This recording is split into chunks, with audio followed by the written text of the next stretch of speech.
Okay, Madam Chair, we are live on YouTube right now. All right, good morning. This is Laura Freed and it is 9:07 a.m. We're running a tiny bit late, please forgive us. Welcome everyone to the May 26th meeting of the Board of the Public Employees Benefits Program. With that, I will ask PEB staff to call the roll. Thank you. Laura Freed. Here. Linda Fox. Here. Betsy Aiello is excused. Jim Barnes. Here. April Caron. Here. Michelle Kelly is excused. Leslie Biddleston. Here. Jennifer McClendon. Here. Tom Verducci. Here. Janelle Woodward. Here. Thank you. And we have a quorum. Okay, thank you very much. All right, agenda item 2 is public comment. As per usual, we'll limit public comment to 3 minutes per person. So I'll hand it over to PEB staff to manage the online and Zoom and telephone comment. That's good, Madam Chair. One moment, please.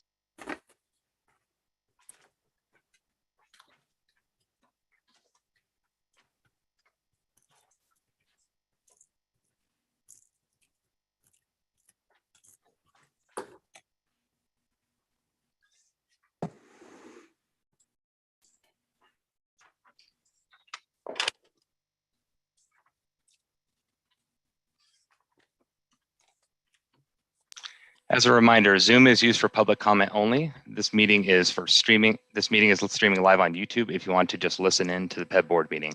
The YouTube link is located on the agenda. For those who have joined for public comment, your name or last 4 digits of the phone number will be announced and you will be advised that you have been unmuted. As a reminder for those on the phone, please press *6 to unmute. Please slowly state and spell your name for the record and then proceed with your comments. Due to time considerations, each call will be limited to 3 minutes. Okay.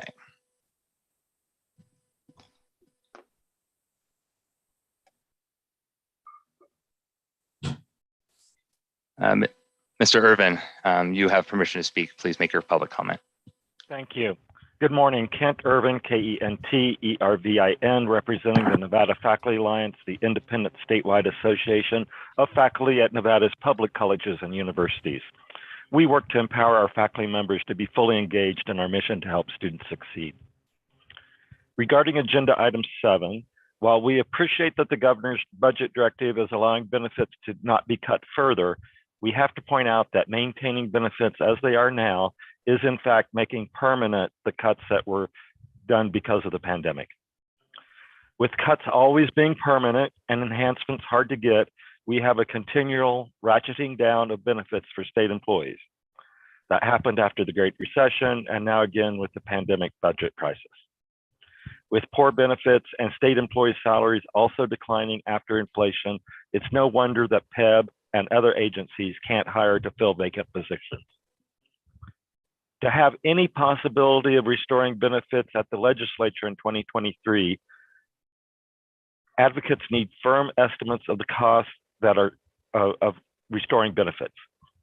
So we ask the board to instruct PEB staff to work with the actuary to price out a package of benefit restorations to go back to the pre-pandemic levels with respect to deductibles, out-of-pocket maximums, copays, life insurance, and long-term disability insurance.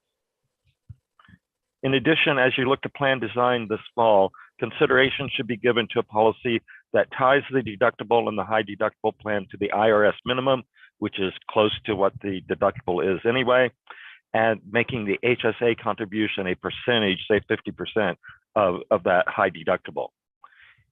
If you do that as a policy, then the deductibles and HSA contributions would track inflation as the IRS minimums changed, keeping the value of benefits constant rather than the dollar amounts. Thank you for your consideration. Thank you, Mr. Irvin.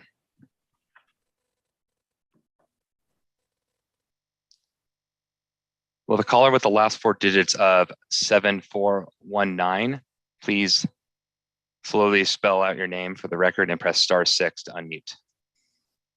That is caller 7419. Hello, my name is Rhett Smith, R-E-T-T-S-M-I-T-H. I'm an employee with Nevada State Parks and a member of local AFSCME 4041. I called today on behalf of myself and my coworkers to ask you to vote no on rate increases to state employee health insurance. With each passing year, we pay more and more for insurance and we receive less and less benefits, leaving us paying more for not only premiums and deductibles, but also for doctor's visits and prescriptions. I remember when I started with the state in 2004, paying just over $2 per check for my benefits. That same plan now costs me over 20 times that price. And even at that price, I have far more trouble finding a provider or specialist that will accept any insurance. When I do find a provider that accepts it, I'm still often unable to afford the visit. The changes you all make to these benefits have trickle-down effects that go farther than you can even imagine. When I began with the state, I was absolutely ecstatic, knowing that I had found a place with job security, benefits, and retirement. Over the last 20 years, as the benefits and retirement packages have shrunk, I see less and less qualified and motivated candidates walk in with the same excitement that I had all those years ago. As the benefits package further declined, I moved into a hiring position and it became difficult to even find unqualified candidates, putting further stress on dedicated state workers to cover those positions. As dedicated workers leave, more vacancies will be created with less hope of filling them. And this is only going to leave the state crippled by training costs, incompetency through unqualified applicants, and high turnover. These costs are going to greatly overtake the savings that can be gained here today if they haven't already. And furthermore, those small gains should not be made by putting more burden on the already low wages of public service. For the state of Nevada to remain great, it needs to be organized, built, maintained, and run by highly qualified, well-trained, and dedicated teams of individuals. Those people are only attracted initially to apply by job security, benefits, and retirement like I was all those years ago. As the benefits and retirement decline, we are only left with our job security, and only then because no one capable and qualified would ever apply for my job with the benefits and retirement package that's currently being offered.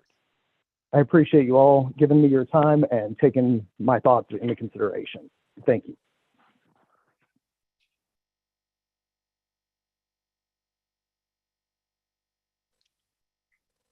Thank you. Will the caller with the last four digits 741, or sorry, scratch all that.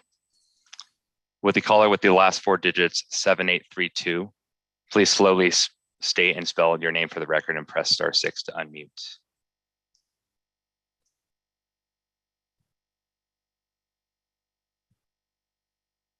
Call with the last four 7832. You have been unmuted. Please press *6 to unmute if you wish to make public comment.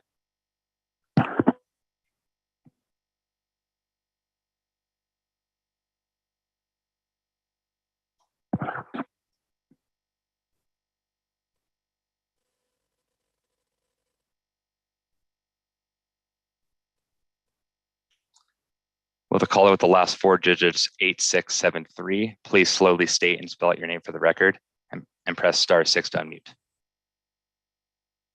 Good morning. This is Brooke Maylath. That's Maylath, speaking on the record. To the board, thank you for this opportunity. I'm calling out to your attention, as I have with written comments as well, that the new revised master plan documents to begin on the plan year 2023 are a big step in the right direction of what I've been asking for a year and a half. So thank you for that. There are issues with how the plan is written, particularly with the gatekeeping of having behavioral health required to access any form of gender affirming interventions. And that is patently illegal. It is, whoever put this together seems to be unfamiliar with how the Affordable Care Act Section 1557 applies, how NRS 613.330 applies. Also looking at the rulings of Tobar v. Essentia from the 8th Circuit, as well as the Bostock decision from the Supreme Court of the United States. And then even more recently, just in the past couple of months, when we look at the ruling on Scott v. St. Louis University. If the language goes through as is, you have not reduced the liability for the board, for the plan, in any way, shape, or form from the potential legal actions that have a long history of precedent that say that you cannot treat gender affirming access any differently than you do access for others. So one of the elemental pieces to understand here is that gender dysphoria, the diagnosis for a transgender person seeking relief from the symptoms of gender dysphoria, is not a mental defect or a mental disease. It is in no way, shape, or form something that must be gatekept by a mental health professional. Behavioral health is helpful to manage the stresses of navigating a hetero-cis normative society that stigmatizes and punishes those that do not conform to the norm of a procreation ideology.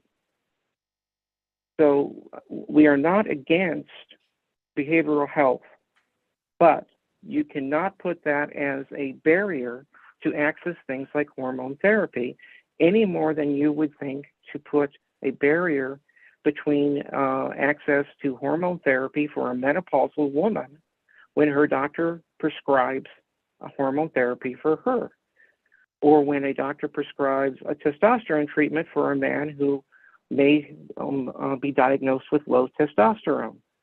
You have to be able to keep those things consistent according to the law. This plan does not meet that by putting up these kinds of barriers. There are other issues that I have pointed out in writing. This item desperately needs to be pulled from the consent agenda, properly discussed with authoritative decision-making as to what needs to be changed and altered prior to this plan being approved. Otherwise, you're just continuing the liability. This is your chance for a bite at the apple to be able to make things right. Please, for the sake of all employees, you don't want to be spending 7 figures on legal fees and settlement costs to be able to do something that you can do here with a literal swipe of the pen. So thank you for listening to me. I hope that you will heed the advice, free advice here given, be able to check with your DAG as to the, how this affects things and what your liability is, and how you might be able to make immediate changes so that you can be able to move forward with a plan document that works legally and is reduces the liability. So thank you for your time, and I hope to see a robust discussion coming up in a few minutes. Thank you.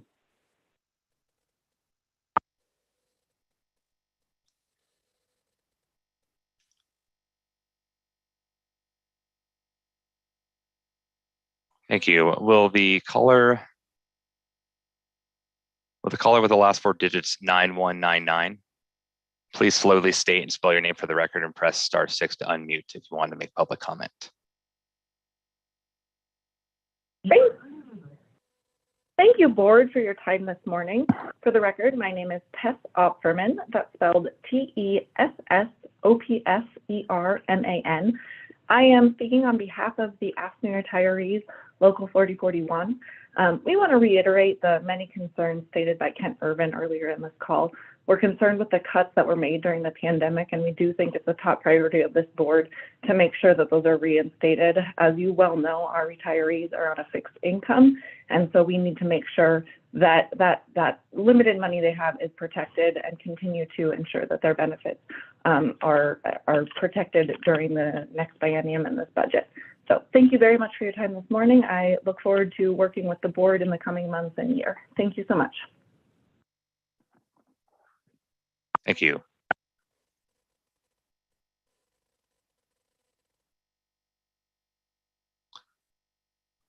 Will the caller with the last 4 digits of 0891 please slowly state and spell your name for the record, and please press *6 to unmute if you wish to make public comment.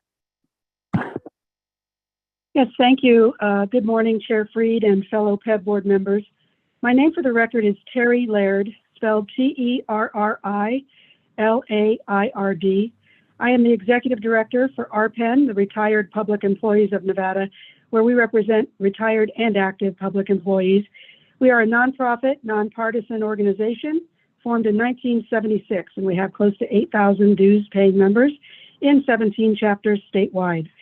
We remain concerned about the many problems our members have experienced with PEB's enrollment and eligibility system, although we are glad that Ms. Rich and her staff have been able to work with our members to solve some of their issues. Ms. Rich did report to our advocacy group earlier this week that PEB is experiencing historic wait times during the current open enrollment because they are not fully staffed, something that is apparently happening within most state agencies, as you're hearing this morning. This causes great concern about retention and recruitment of state employees who leave for higher pay and better benefits at other local county government levels. Ms. Rich also informed us that PEB's budget is heading into the next biennium and will be kept at status quo, and that the governor's office has apparently told her he will not impose any cuts in his state budget to come, but that still leaves PEB without long-term disability, which was eliminated during the last state budget cycle, as were cuts again to life insurance for retirees and actives. These losses are concerning, and we will need to look toward getting relief at the next legislative session when it begins in February. We believe PEB should be returned to pre-pandemic levels, and it's unfortunate PEB didn't receive much financial relief from the federal COVID funding that the state received last year, and will need to use some $26 million in excess funds, over excess reserves, I should say, over a 3-year period to restore some of the cuts imposed last year. But our point is state employees deserve better. We are happy to see that PEB will not face budget cuts next year, but more should be done to alleviate the pain of higher healthcare costs coupled with food and gasoline costs that escalate daily. And it should also be noted, with so many state jobs left unfilled, it leads to higher contribution rates for all public employees in Nevada's Public Employees Retirement System PERS, leaving less money in each paycheck needed to cover the excess costs that they're already paying. I thank you for your time.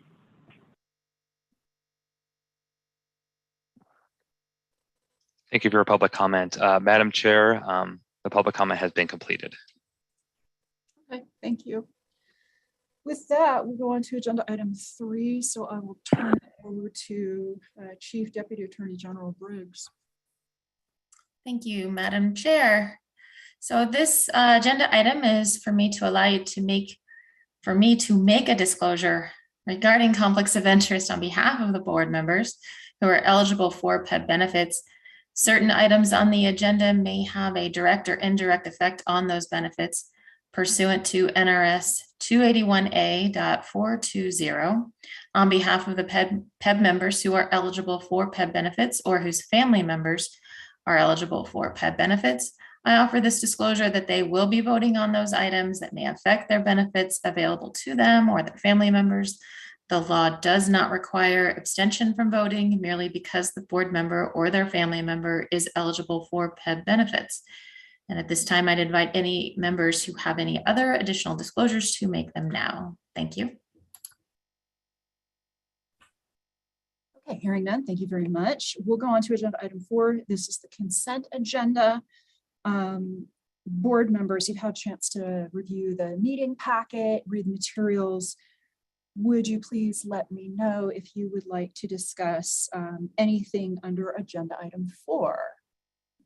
Otherwise, we will take all of those items in one motion. Can we pull the master plan document, please? You betcha. All right, so that's agenda item 4.3. Anything else? Okay, so hearing nothing else, I will accept a motion to approve agenda items 4.1 and 4.2. So moved. This is Leslie Biddleston. Thank you. Do I have a second? Kern, I'll second. Thank you. All in favor, say aye. Aye. Aye. Any opposed? Not hearing or seeing any. Okay, motion passes. With that, let's talk about agenda 4.3, approval of PEB master plan documents for plan year 23, including master plan documents for the CDHP, the low deductible plan, and the EPO plan. Shall I turn it over to Executive Officer Rich, or shall I turn it over to Mr. Lindley, or let me know? Tim, do you want to take this one? Okay. Tim Lindley for the record. Agenda item 4.3 reviews the summary of changes to the plan year documents for plan year 2023, the master plan documents for the CDHP, low deductible, and EPO plan documents. In the process of transitioning plan design to the new third-party administrator, UMR, there were some technical variances identified. Additionally, discussion with the new utilization management vendor has provided some recommended changes. This has resulted in changes in the master plan document since the March 24th, 2022 board meeting. The overall changes are generally considered benefit enhancements. That said, the overall changes were made to listed sections and are noted on the master plan documents respectively. Overall, the utilization management section was updated. That pregnancy section should be removed from the plan documents because the MPDs already sufficiently addressed this topic.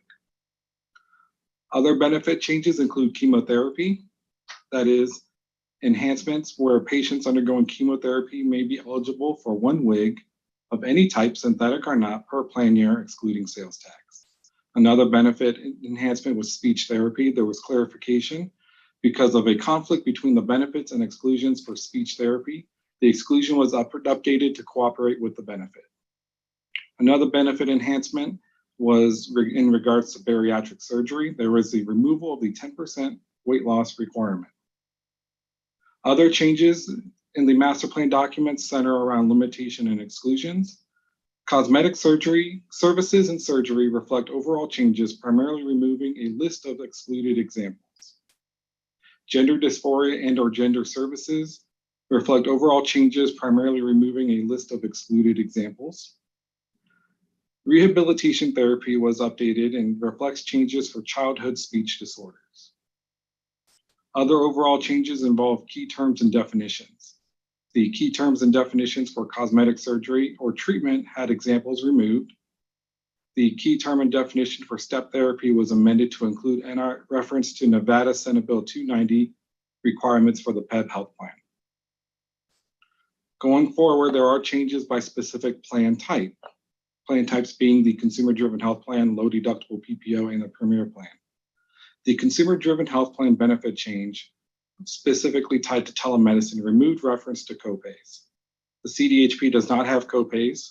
The following changes are per the doctor on demand contract rate change with our third-party administrator. Psychology visit, the 50-minute psychology visit is increasing to $129 after deductible. Psychiatry visit, the initial 45-minute visit, is decreasing to $229 after deductible. This is updated on page 77 for the CDHP. Additionally, a change to the consumer-driven health plan master plan document is the health savings account. We added the calendar year 2023 contribution limits, where the IRS announced inflation-adjusted amounts for health savings accounts. For calendar year 2023, the annual limitation on deductions for an individual with self-only coverage under a high deductible health plan is $3,850. The annual limitation on deductions for an individual with family coverage under a high deductible health plan is $7,750. This is updated on page 22 for the CDHP. Changes to the low deductible plan is a benefit change. Skilled nursing facility has two different day limits on page 34 and 75, reflecting 100 days and 60 days, respectively. This is updated to show 100 days on page 75 of the low deductible plan document. A benefit change to the premier plan also duplicates the skilled nursing facility change that had two different day limits on page 37 and page 78, reflecting 100 days and 60 days respectively. This is updated on page 100. This is updated to show 100 days on page 78 on the EPO plan. Mammogram benefits were also adjusted to match previously approved enhanced CDHP and low deductible PPO plan benefits. This allows screening mammograms beginning at age 35 for members with a high risk of breast cancer. This is reflected on page 75 of the exclusive provider organization plan document. Full edited versions of the MPDs can be accessed online electronically.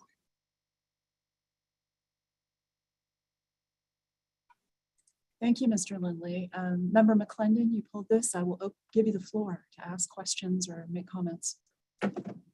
Thanks. I'm wondering if we can remove the pre-certification requirement for hormone therapy for gender dysphoria.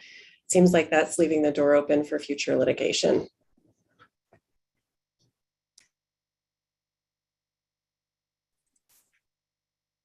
That is something. That a question? Oh.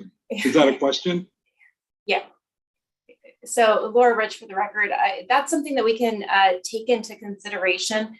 However, I would recommend doing this in a methodical way where we can actually sit down with the subject matter experts and with our legal team to ensure that, you know, we're doing this the correct way, right? Rather than hastily making any decisions, you know, without really vetting every decision or every change that is made to the master plan document. Typically when we make changes, any change, we vet them thoroughly through legal, through you know, our subject matter experts, our vendors who, you know, perform these functions, and to make sure that we don't have any unintended consequences to the decisions that we're making, right? This is Laura Freed. I have a question.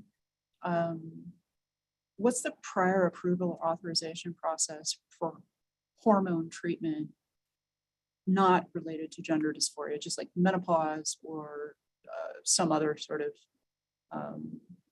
gynecological phenomenon that would require hormone treatment? Laura Rich, for the record, I think I'm going to ask someone from UMR maybe to speak on that if possible. Yeah, this is Nathan Meyer for the record. I'm going to, defer to Rhonda. Can you help me out with that one, please?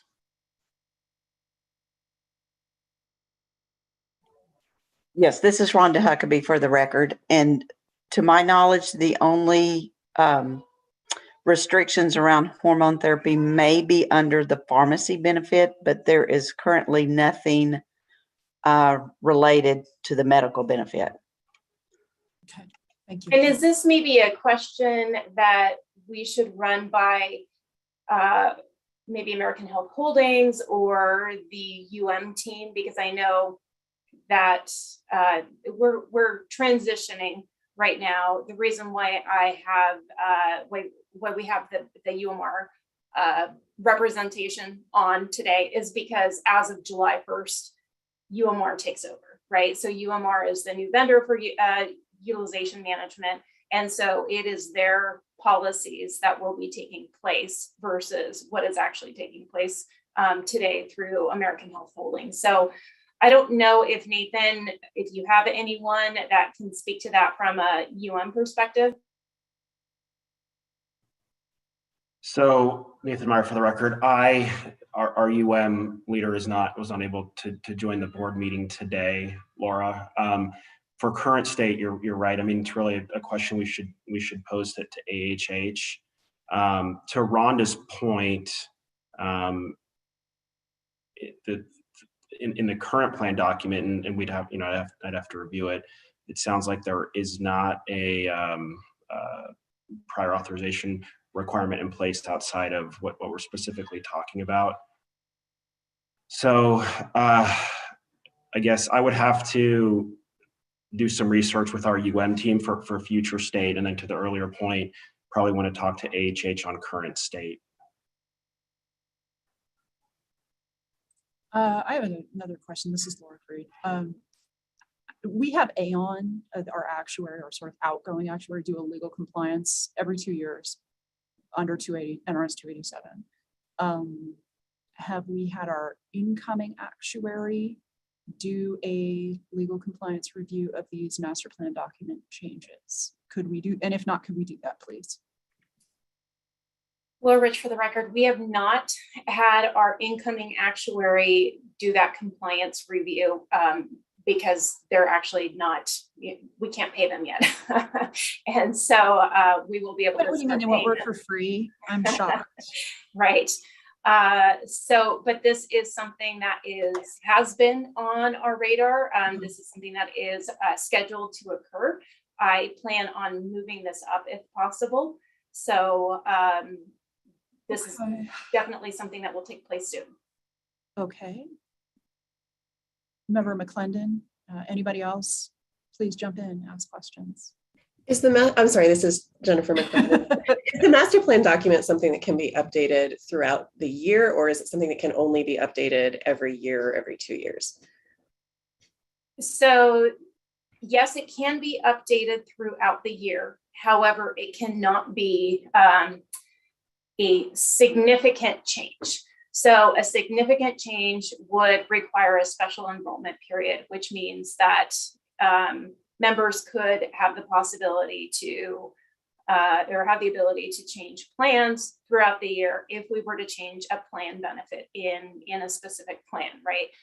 What is significant, that's where it's a gray area. And typically I like to defer to our legal experts on this, because it's, what would, if we make a plan design change, and if it's across the board on all our plans, it's a little easier because the same change applies to every plan. And so it wouldn't trigger someone to say, well, I would have chosen plan A had I known that this benefit was going to be covered, versus I chose plan B because this change wasn't available back in May during open enrollment, right? So we can tweak things, and especially when it is to comply with any kind of legal requirements, right? So we can make tweaks throughout the year. We cannot make very significant changes that may trigger, unless we want to offer a special enrollment period, which my staff may all get up and walk out if we do that. But okay. This is Laura Freed. So let me see if I'm following the distinction between significant and non-significant. Non-significant, a relaxing of exclusions like we're contemplating here is not significant because, number one, it applies to every plan. So every participant, no matter what plan they've chosen or what coverage tier they're in, stands to benefit. Is that the test then? So to Member McClendon's question, if we were going to, eliminate the prior approval for hormone treatment, again, that would stand to benefit members. So we could do that without doing an open enrollment. Do I have that right? Laura Rich, for the record, it's not necessarily the standard. It's one of them.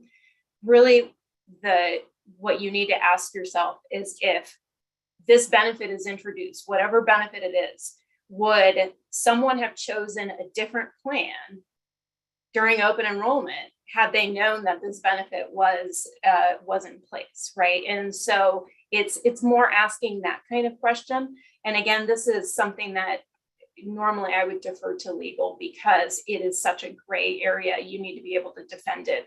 And I mean, we could always offer that special enrollment period, but it has to be offered across the board, right, to everybody. So basically, it becomes very, very disruptive to allow people to change plans during the middle of the year.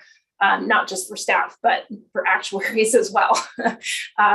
So in this case, I don't think that changing that type of, the certification would be significant. That's just my non-legal opinion, but we have to, I would like to vet that through legal just to make sure.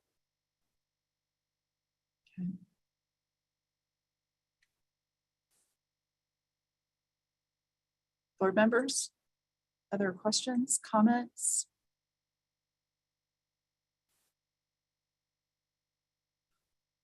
Okay.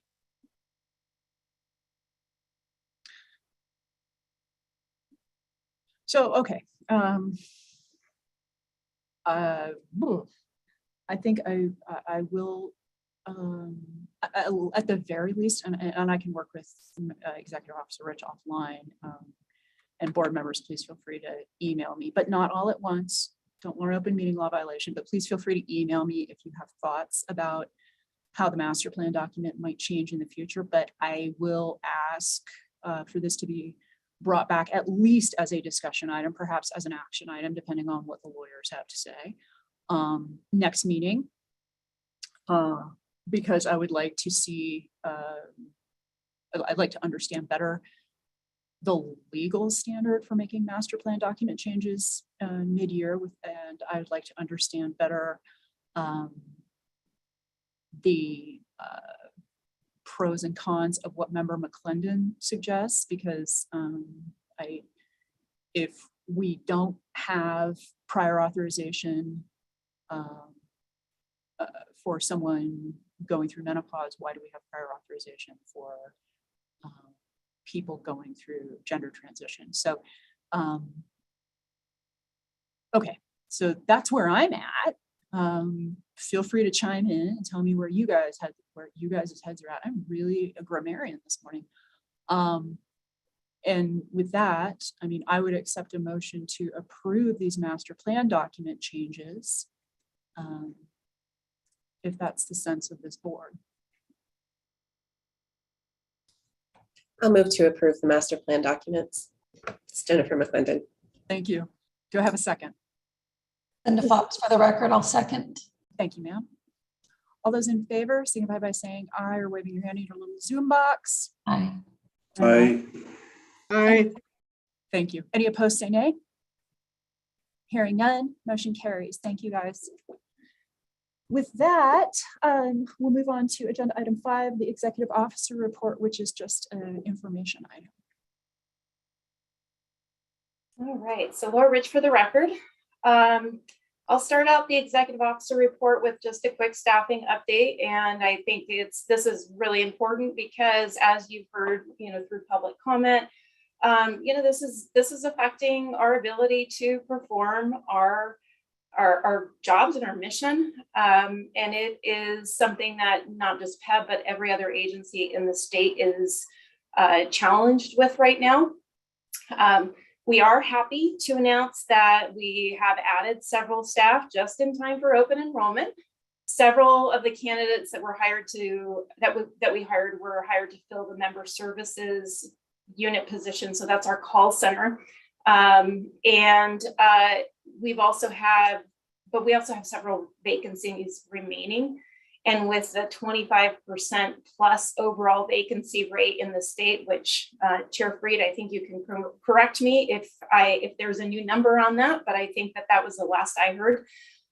Recruiting is really a challenge. And as you've heard, our pay and the wages are just not keeping up with inflation. And unfortunately in the state, we don't really have the ability to make those changes easily. And when I say we, it really requires legislative action. And so it's not something that can be addressed really quickly. So in the meantime, PEB and every other agency in the state is really challenged with staffing issues right now. So we currently have 7 positions vacant of our total 34 positions. There's going to be an additional 2 vacancies coming up in June, 1 resignation and 1 retirement. which brings us back to 9 total vacancies. I'm just going to add everyone that is working at 100% plus here. We've got staff that are pouring their blood, sweat, and tears into this open enrollment, and really just in the last 2 years in general through everything that PEB has gone through. So I just want to publicly thank my staff, because everyone has really done an excellent job and has really just stepped up when they were needed. The Patient Protection Commission benchmark analysis. This is something that PEB is participating in. In December of 2021, the governor signed an executive order that instituted a cost growth benchmark program, and this serves as a cost containment strategy in limiting how much a state's healthcare can spend, or healthcare spending can grow each year. There's some other states that have done this already, and so Nevada is kind of following their footsteps. The Patient Protection Commission, partnering with the Peterson Milbank Foundation and Baylor Health, has been tasked with overseeing this effort. And as I think the board is aware, the PEB executive officer position was added to the Patient Protection Commission as a non-voting member this last session. And so I've been participating in that process and in the PPC meetings. On May 3rd of 2022, PEB, with the assistance of AON, presented the phase 1 analysis for the healthcare cost benchmark analysis. And both PEB and Medicaid presented detailed reports breaking down healthcare spending by age, gender, and services, as well as where those services are being provided, so the geography of the state. This is the first of several steps to better understand cost drivers and attempt to slow healthcare costs growth, along with improving access for Nevadans. PEB is going to continue to partner with Nevada Medicaid and the PPC to produce additional analysis, and this will be presented in future PPC meetings. So I really encourage, I know I've shared this with the board already, but I encourage board members to look at those presentations. I think there's a lot of good information on there, and the public as well, to see, how PEB performs, or what that analysis looks like, and how our plan has performed year over year, and in comparison. And you can't really compare to Medicaid, but you can look at how that looks compared to Medicaid. So I did present the materials and the meeting recording link there as well, if you're interested in accessing that. Strategic planning. I'm very excited that we held our annual strategic planning meeting back in April. Typically we do it later on in the year, but I think we're going to start doing this earlier in the year, because I think holding it earlier in the year provided our vendor opportunities and our vendor partners opportunity to present new ideas, services, and vision to the program. And then it allows PEB staff to take those ideas and take those discussions and plan for any kind of budget impacting ideas more effectively, so that when we meet in November, we have the ability to, we have that time to research and to analyze and come prepared to the November board meeting with those ideas that came out of strategic planning. So PEB staff would like to thank the board members who did participate in this process, and also the vendor representatives who attended and participated in these discussions. It was certainly, I felt like we had really, really good discussions, and I'm excited to take some of these ideas that came out of that and present them in November. I don't want to steal Nick's thunder, but he will be presenting on more details on open enrollment. But as of the date that this report was written, PEB's annual open enrollment has gone much more smoothly than we anticipated. The transition back to LifeWorks has thankfully exhibited less issues than we anticipated, and members are generally able to access their portal and make benefit selections incident-free. So we are very, very thankful for that. We are thankful for LifeWorks for stepping in and making things go as smoothly as possible. We did also hold PEB open enrollment meetings. They were performed virtually again this year. And we had a pretty significant participation rate in the North. We had almost 700 people participate for the North webinars. And then in the South, we had about 500. And then we had some retirees also participate in those as well. So we had a total of 1,258 participants in open enrollment. And so I think that went really well. So with that, I will stop for questions. Board members, questions, comments? Yes, Tom Verducci for the record. I wanted to point out that I attended the strategic planning, and I thought it was really awesome seeing the vendors in person, getting their ideas, and I thought it was a very good format. I was very appreciative to Laura and her staff, and I also wanted to ask Laura Rich a question about the vacancies at PEB and how it is affecting the service center. Is everybody getting taken care of? I read some comments in the public comment that was a little concerning with delays, but could we have a quick update on how the service center is going with the vacancies? Sure, Laura Rich for the record.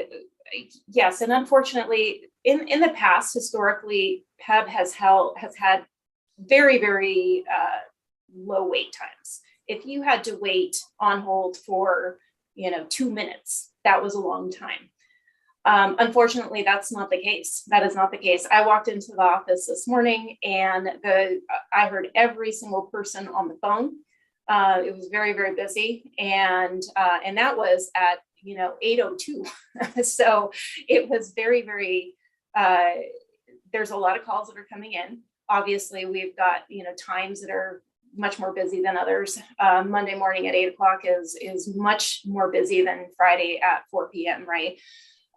But generally, we've prided ourselves on our ability to respond to emails and to answer calls very promptly. And unfortunately, that's just not the case during this open enrollment because of our staffing challenges right now. And I mean, I say this is affecting PEB, but it's also affecting the DMV. It's also affecting our vendors. If you've tried to call any call center and you're on hold for less than 5 minutes waiting to speak to someone, that's a win because that's just not the state of the world today. And unfortunately, it's what we're dealing with as well. And on top of that,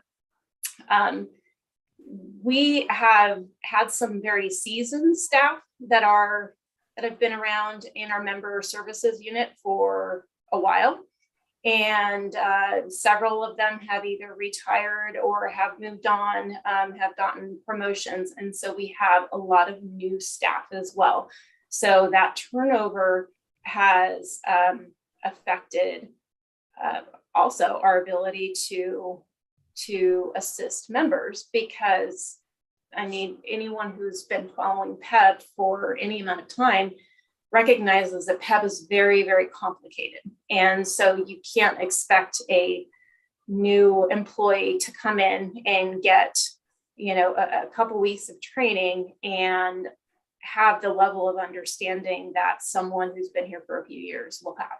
And so that is also something that we've been challenged with as well, because it takes people time to understand all of the intricacies of the plan rules and the complexities of everything that PEB does, right? So it has been a challenge. We are doing our best. Everyone, has been, as I said, stepping up. We have unfortunately been faced with a situation where we typically limit vacation leave during open enrollment anyway, but this year was much more limited. And so staff are racking up leave hours that they're not able to use because we have very limited ability to function if they are to take leave.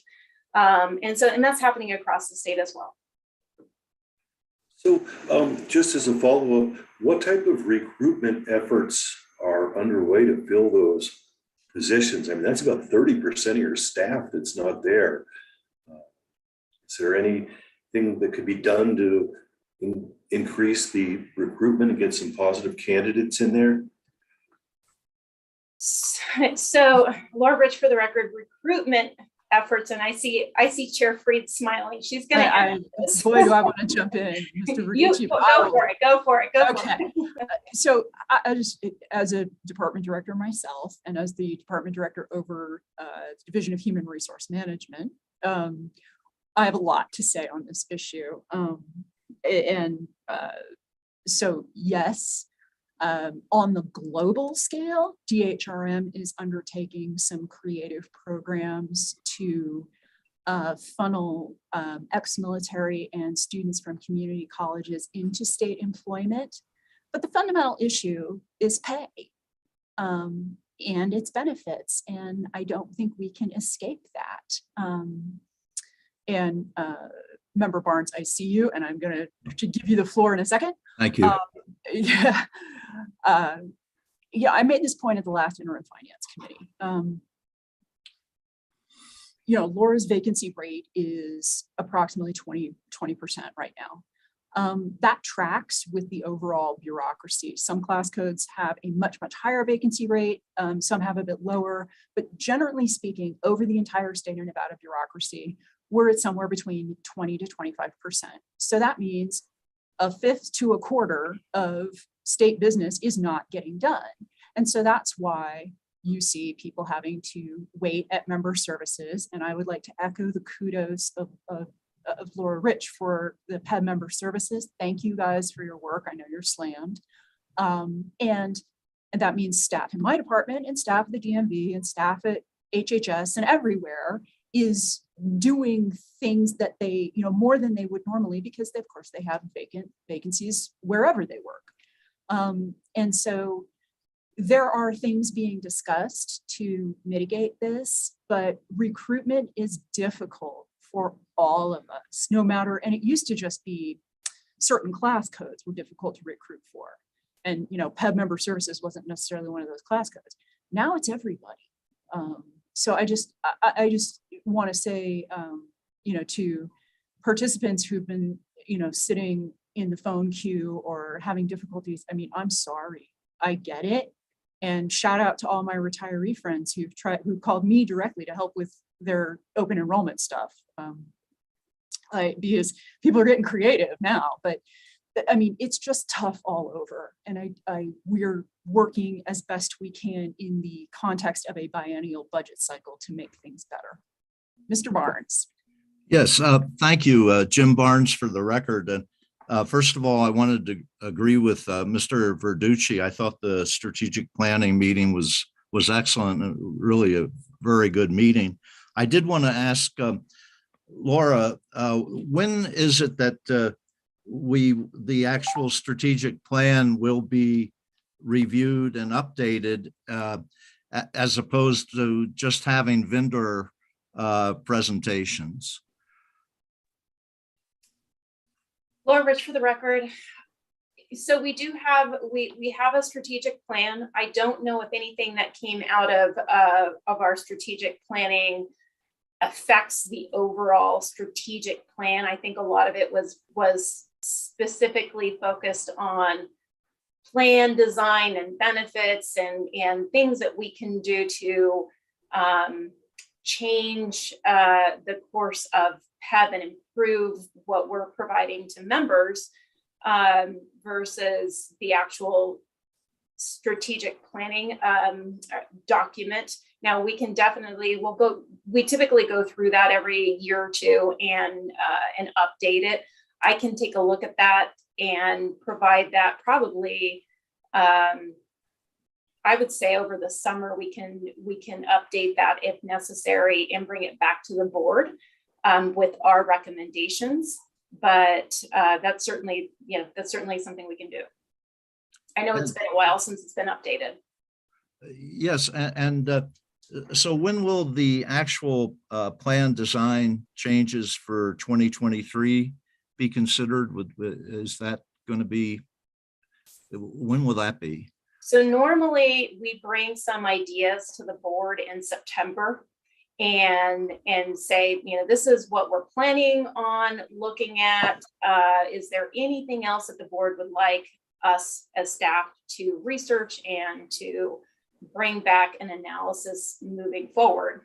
And then in November is when we bring the actual full analysis and recommendations to the board. And then typically the board will vote on it in November. Sometimes there's things that are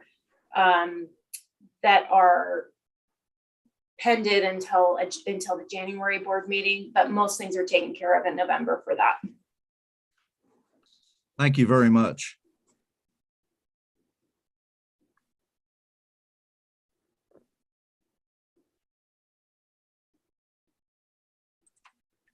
Okay, I'm not hearing anybody else ring in with questions on the executive officer report. So with that, I would like to take a short break, water bathroom break. So it's 10:03. Let's all come back at 10:10 and then we'll jump into agenda item 6.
Okay, good morning again, everyone. This is Laura Freed. I'll call the meeting back to order. It's 10:10.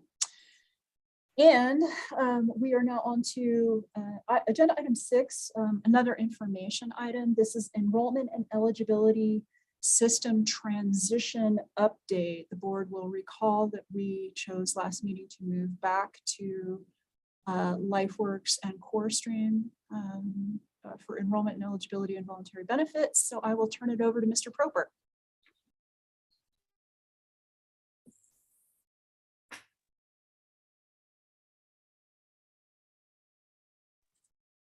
Okay, I have to go find Mr. Proper. Hold on a second, everybody.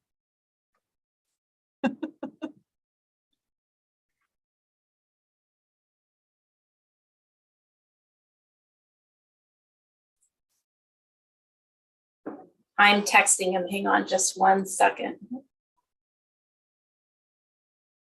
He's actually on, oh, there he is. He's on vacation. Oh, no. And No. doing Oh, no. I No, just went on vacation for this. he's taking minus an emergency surgery. I think this is the first couple days that he's taken. He has real bad luck. You have real bad luck with this. Okay. Okay, you're back, Nick. All right, perfect. Go for it. All right. Thank you, Chair Freed. Nick Proper for the record. At the March 24th board meeting, the decision was made to transition from Benefit Focus back to LifeWorks, which was PEB's prior enrollment and eligibility vendor. On May 2nd, LifeWorks system went live successfully for members, but staff and agency representatives were granted access prior to the member portal going live about 2 weeks prior. While successful overall, there was some challenges and risks that are being mitigated that I will get into throughout this report. This transition actually consisted of PEB staff independently running Excel reports in the Benefit Focus system and then send to LifeWorks. The reports were not in the ideal format. They did not contain the ideal identifiers and data elements for LifeWorks. So it's been a manual process, not just an automatic load from this file. Because of this, the process caused some account issues, including some member changes that have occurred since January to not be reflected accurately. So staff has currently tracked over 200 members. There could be more, given the volume is potentially unknown, given the prior issues with the prior vendor. PEB staff has worked in conjunction with LifeWorks, agency representatives, agencies, and current vendors to verify the member information, while staff have corrected the accounts and coverages. File integrations, thankfully, with almost all vendors have been set up correctly and timely.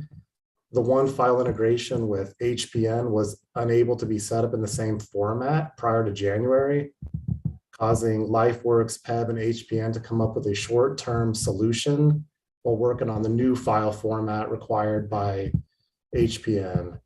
The impact is a short-term added workload on all sides to get these members loaded with the correct account coverages and statuses. And so LifeWorks, in conjunction with PEB, is creating a manual enrollment spreadsheet to send to HPN to load before we set up this new file format and structure. This next item is not necessarily transition related for voluntary benefits, but I wanted to provide an update on an issue that has occurred since the last board meeting. As you know, Benefit Focus was our administrator for January through April, and as such, they administered voluntary benefits for that time. And in April, PEB received some members complaining that their claims were denied for voluntary benefits due to non-payment of premiums. Because of that, we contacted Focus, LSI, and the voluntary benefit carriers to discover that, sure enough, Benefit Focus did not remit any payments received from members to carriers from January. Because of that, PEB contacted the Division of Insurance as the regulatory licensing agency for assistance in getting the members' claims paid and the premiums remitted. The impact was 3 members with claims originally denied, but they have since been paid. and the DOI has been in contact with the voluntary benefit carriers to have them pay these denied claims without receiving the premiums remitted. But the DOI has also been in contact with Benefit Focus for regular status updates. And as of now, collected premiums have been remitted by Benefit Focus to carriers for January through March and is on track for April in the upcoming week or two. So good news there that there will be no members receiving denied claims due to non-payment of premiums. And as Laura touched on in her report, open enrollment began May 16th. It's typically the entire month of May, but we shortened it due to this transition. And so we'll continue through the 31st. And LifeWorks queued open enrollment events for all members with no major issues reported as of today.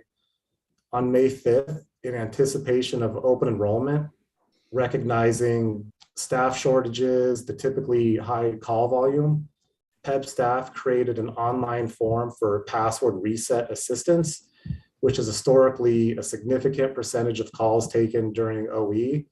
And as of today, we reached over 3,000 password form resets, which enabled members to log in to their accounts. And again, this directly impacts the call center workload during this high volume time. Just some preliminary OE stats show plan enrollment fairly consistent with the current plan year 22, but about a slight increase in enrollment in the LD PPO plan. And before I get to questions, I just really want to thank all PEB staff, including the board, including all state agencies, our vendors, and LifeWorks and CoreStream for this short notice transition. Okay, thank you very much. Oh, I'm sorry. No, I'm open for questions. Okay. Okay, board members, questions about all of that? This is Leslie. May I ask a question, Madam Chair? First of all, I want to thanks PEB staff. Wonderful job, everybody. My question, Mr. Proper, is regarding the something we heard at the last couple of board meetings were some members were getting deducted for double, what am I trying to say? Double premiums. And so did the change from the previous, and I'm getting them screwed up, the previous vendor to LifeWorks, did that correct these problems and some of those other nuanced issues that we were really talking about with the previous vendor? Nick Prober for the record, you're absolutely correct. There was a multitude of accounting and billing issues for just various demographics, but the double deductions that I'm aware of were specifically for PERS retirees, and that has been sorted out. They figured that out, and I just want to put on the record that with Benefit Focus, there was no HRA reimbursement file and no eligibility file set up with our vendor via benefits, but that is now set up. Great, thank you. Okay, thank you for that question, and thank you, Mr. Proper, for the reassurance. It's always nice to hear that the retirees are taken care of. If nobody has any questions, I'd like to ask a couple of questions about voluntary benefits situation that became apparent to PEB in April. Yikes. So in the staff report, it says collected premiums have currently been remitted by Benefit Focus for January and February to the carriers. How much does that represent? And how much does the rest of it for March and April represent? So at that time that I wrote it, it was just January and February, and Nick Prober for the record. March has been remitted. Okay. So they're on track for April, but this is, I haven't seen the exact dollar amount, but it is hundreds of thousands of dollars. Okay, I was given per month. Right, I was given to understand that Benefit Focus was holding in trust about $900,000 of participants' voluntary benefit premiums due to carriers, various carriers. Is that correct?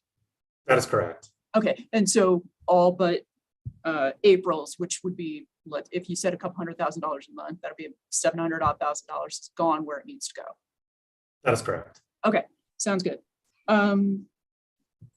My next, okay, and my next set of questions I think is for the Division of Insurance, because in reading this staff report and in reading a couple of emails that came to me, I couldn't get a handle on whether insurance division views this as a regulatory matter, this voluntary benefits, or a contract failure.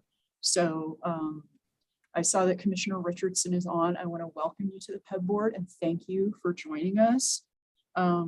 Since Title 57 of NRS is enormous, I took a shot at trying to review it, but I couldn't get through all those chapters. And I'm going to rely on Commissioner Richardson, your much greater knowledge of those chapters than me. Is Benefit Focus in possession of a certificate of authority from the Division of Insurance? So Barbara Richardson, for the record, yes, they are. Okay. It's a Benefit Focus is actually what's called a producer. So they have. Okay, that was my next question. So they have a certificate of authority and they are licensed as a producer of insurance. Correct. Okay, got it. So what does it mean that, in the staff report, your division has been in contact with Benefit Focus for status updates? So this is Barbara Richardson, for the record. So I'm going to start out right off saying that we have staff shortages. So I did this all myself. So. Oh, okay. I get it. I hear you. Thank you for that. So basically, when we agreed to help PEB out, we don't have the regulatory authority over the contract. So what we decided to do, or we decided to do, is to handle this as a regulatory matter. So I reached out to the state of domicile for Benefit Focus, which was South Carolina, and let them know that we were going to be in their backyard poking at one of their producers, because always that folks know. And we spoke to their compliance officer. Then Then I called all the company's compliance officers. So every company, you mean all the various carriers that were owed money. Right. Okay, got it. And basically made sure that they were knowledgeable about the situation. The bulk of them were, which made it a lot easier. A couple weren't, so we put them in touch with Benefit Focus to make sure that everybody was on track. Because basically, as a regulatory matter, if a producer is holding money in trust as premium, then that carrier must act as if that money's already sitting in the carrier's hand. So that's what we, talked to them about. That's what we sort of directed them to do. It's like, you need to act as if this is your money. You cannot say no to the state employees for any claim that they might put in. You can't say no because you don't have a premium, because technically under the regulatory rules, the broker has a premium, you have the premium. Okay, got it. Okay, that helps. Thank you. I was trying to get to what your regulatory authority in a situation where a licensee's failure to perform causes consumers harm, but getting to, it's not illegal necessarily to have bad business practices. So this is Barbara right here. It's not illegal. However, I think the concern that we had right away was that Benefit Focus was not necessarily, as an appointed producer, was not necessarily keeping its carriers up to date. That no matter what, that's a regulatory oversight issue that that needed to get taken care of. Okay, now I understand better now. Thank you very much, Commissioner Richardson. I appreciate your testimony. Other questions, comments from the board? Okay, not hearing any. Okay, that is, again, an information item. So thank you very much. And we will move on to agenda item 7, discussion and possible action regarding the framework for development of the agency request budget for the 2023-2025 biennium. All right, that is me, and I just clicked off my report, so 1 second while I bring it up. Apologize.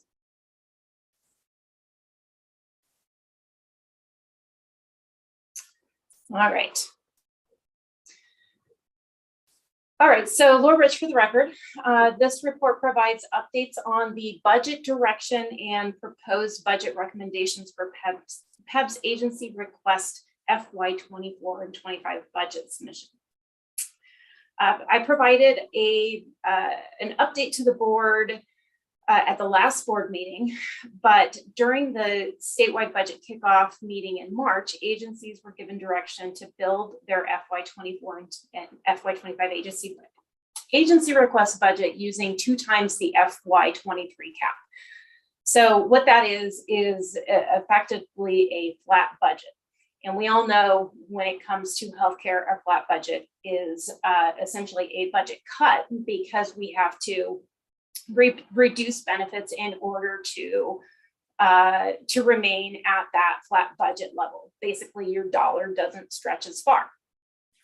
So we immediately brought this issue to the attention of the governor's office and began discussions on possible alternatives. So the message from the governor's office has been very, very clear. There is zero desire to cut employee health benefits, and they wanted to take active measures so that we could avoid a scenario in which the PEB board is asked to reduce or remove benefits in order to meet those budget requirements. So after some conversations, we discussed some options with the governor's office and the governor's finance office, and we were ultimately granted the authority to submit our agency request budget using projected costs to maintain current benefit levels. So that's also including spending down the excess. So the $8 million per year that we've been projected to spend down for those enhanced benefits.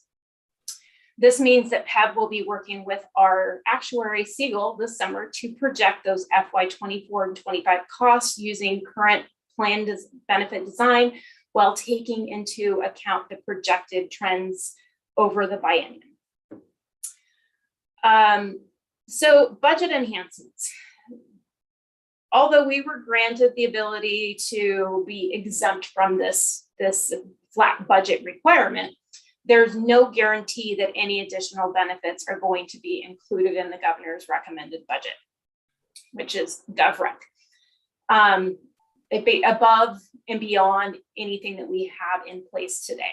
So therefore, PEB is only recommending minor staff enhancements to be included in the agency's request budget. Normally when we come to the PEB board with a budget request, we don't get down to the nitty-gritty of what we're going to include in terms of staff reclassifications or new equipment and things like that. So this is typically not something that we would bring to the board, but because I think it's important, the recommendation here is to replace a current executive staff member and make some changes to just the executive staff construct of our organizational chart. I thought it was important to bring it to the board. So as you've heard, the most concerning gap at PEB by far is the lack of healthcare specific legal resources that we have available to the program. Although PEB leans on the Attorney General's office for legal support, the Deputy AG assigned to PEB is usually assigned to several other agencies and doesn't necessarily have subject matter expertise in healthcare specific matters. So this puts them in an unfair predicament as well. Each time the agency is assigned a new DAG, there's a substantial learning curve, and the constant and increasing need for legal assistance exposes the agency to potential risk if the representing counsel is unfamiliar with certain healthcare law.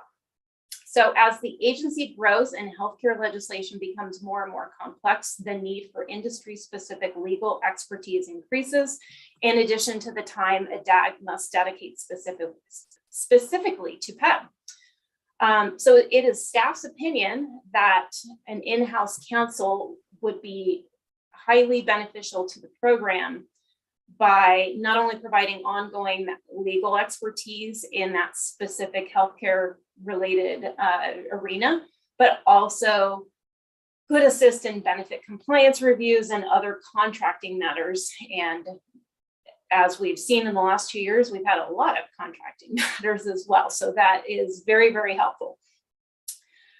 So in an attempt to remain cost neutral, staff is actually recommending the elimination of the Chief Information Officer position. So that's a position on our executive staff, which has been vacant for quite some time now, and replacing it with an in-house counsel. In the last several years, PEB has steadily transitioned a lot of the IT responsibilities to the state's IT office, right? So the enterprise IT services, and also to vendors. IT responsibilities do remain, but those duties can be shifted to the remaining 2 IT staff that we have. And that's actually, they've been doing this all along since we've been down a CIO for quite a bit. I think, gosh, it's been, I think a year now at least that we haven't had a CIO. As such, PEB is also recommending reclassifying the ITP 2 and 3 to a 3 and 4 respectively. So we included the chart here, and there is a cost differential. It's about a $25,000 difference additional. But it's also important to note that even though on the surface this appears to be an enhancement in our budget, it can also be argued that an in-house counsel will reduce PEB's yearly AG assessment, because we do pay the AG's office for their legal services as well. So I would predict that it could reduce our AG assessment by at least the $25,000, if not more. So it's realistic that this change may actually ultimately save the program money versus costing the program money. So just for the board members who aren't aware of what the timeline looks like, all agencies are required to submit their respective budgets by the end of August. GFO then spends the remainder of the year reviewing each agency's budget requests and working with the agency heads to address questions, issues, or make changes to that budget. That budget remains confidential until it is publicly announced in January, prior to the commencement of the biennial legislative session. And then during the course of the legislative session, agencies are required to present their GovRec approved budgets to the legislature, and ultimately those budgets receive final approval, depending on when you're scheduled, in the April or May timeframe for the start of that fiscal year. We've actually worked with our LCB fiscal staff pretty closely, at least last session, to ensure that our budget, the PEB budget, was heard early, because we all know that if there's any changes to that budget, it can in turn affect open enrollment and things like that. And so we need to ensure that if the legislature wants to do anything with PEB benefits and PEB budgets, that we do this earlier rather than later, and we have those conversations earlier rather than later. So we're going to try to repeat that process this year as well. So the recommendation here is to approve the submission of PEB's agency request budget based on existing plan benefit design through the biennium, and to include the enhancement request for an in-house counsel and upgrade of the 2 existing IT positions. And I'm just going to add, because there's always some small changes that are made, so with the staff's ability to make technical changes as needed. Thank you. Member Verducci, go ahead. Thank you, Chair Freed. I had a question for Laura Rich. With this final budget, would it have to be approved by the GFO and the IFC? No, well, it is submitted to the governor's finance office, and ultimately GFO has the authority, and really it's the governor's budget. So it's not GFO, it is the governor's budget. So we submit our budget request, and then GFO works with the agencies to adhere to really what the governor wants to include in his budget. And so there may be changes. Our budget submission is a request, and it is a request only.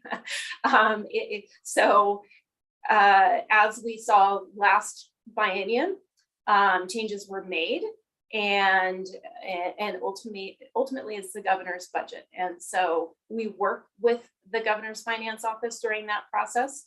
No, then it does, once GovRec is released in January, it lands in the legislature's hands. So it's not no longer IFC. IFC is the interim finance committee, right? So this is now in the actual legislative session, and the legislators then are tasked to approve those budgets or amend those budgets. So just as a follow-up, I do recall prior to COVID, we were mandated to make plan design changes or reduce the budget. And at the time it was temporary, and it seems like it's become a plan design change. And, from what I'm reading, gaming revenues are up. We're seeing less salary costs. That means we're paying less in benefits. Employees have seen inflation at a 40-year high, and I'm not sure we got all of our federal funding back either. And in reading the public testimony, I'm seeing the voice of the employees are asking for the benefits to be restored back to pre-pandemic levels, including restoration of long-term care, life insurance, and it would seem reasonable to me to at least ask for the restoration of these benefits. I think it would also help the staffing issues by attracting and retaining qualified employees, and our costs are going down. Seems like revenue is going up, and this might be the time, in my opinion, to ask for that. Thank you for that, Member Verducci. I'm going to go to Member Barnes. Yes, thank you very much. First of all, I want to say I agree with Mr. Verducci's last comment. I think this is really the time to restore the benefits to the pre-pandemic levels. I think that's one of the most important things we could do. Again, this is Jim Barnes for the record.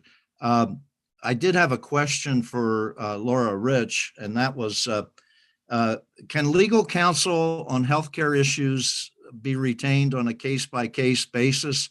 I know when I was in the AG's office, we used to hire outside counsel on a case-by-case basis. And I was wondering if that would be cheaper than hiring a full-time attorney.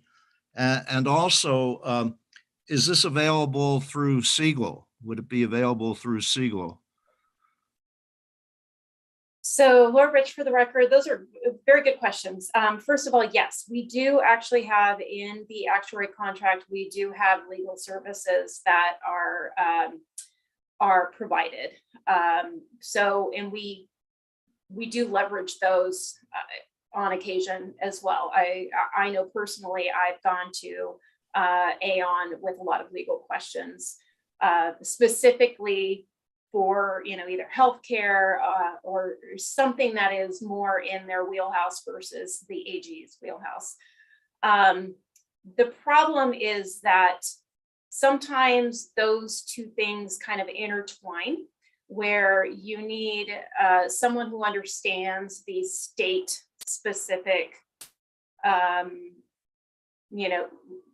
open meeting laws and contracting laws and things like that, any kind of state specific statutes and processes. For example, contracting, right?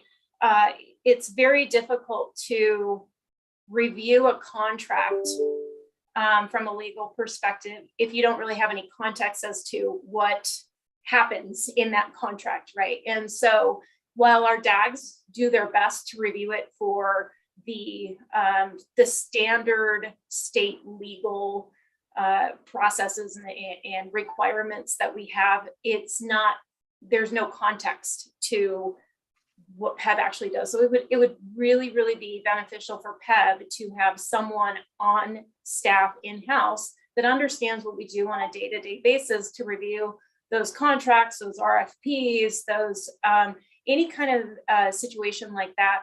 And then additionally, we have things that come up. We have appeals that come up a lot that we could stand to benefit from, someone that I could just walk into their office and say, can you look at this really quick and weigh in on it from a legal perspective?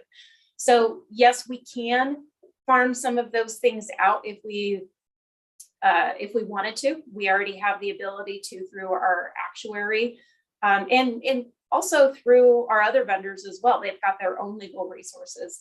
One of the things that is difficult when we do that is that there's always the legal disclaimer that they do not represent us.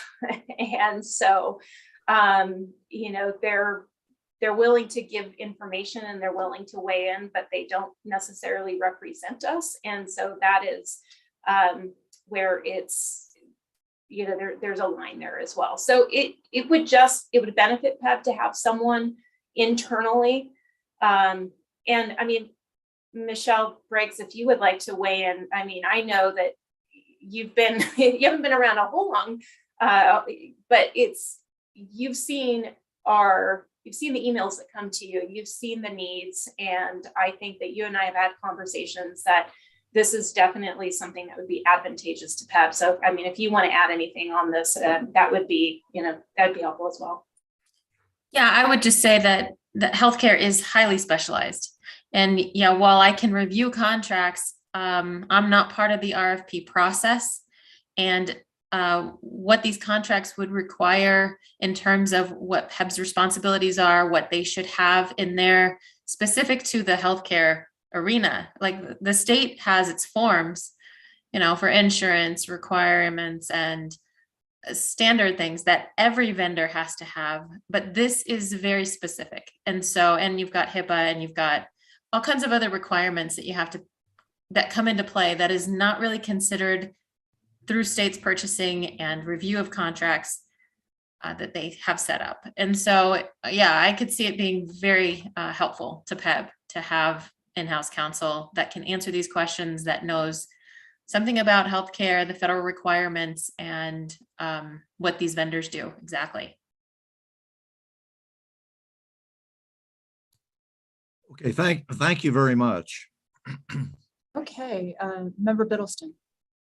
Yes, thank you, Madam Chair. I do want to say that I do wholeheartedly support the addition of a legal counsel for PEB.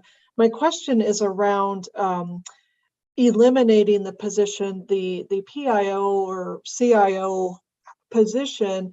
It seems like we need more staff rather than less staff. So what will happen with the elimination of that position? Where are those job duties going? I guess what I'm trying to say is, wouldn't it be more beneficial just to ask for an attorney to be on staff rather than trying to reclass another position that you probably still need? So Laura Rich for the record. Historically, when I got to PEB, we had IT doing a whole lot more than what is done today.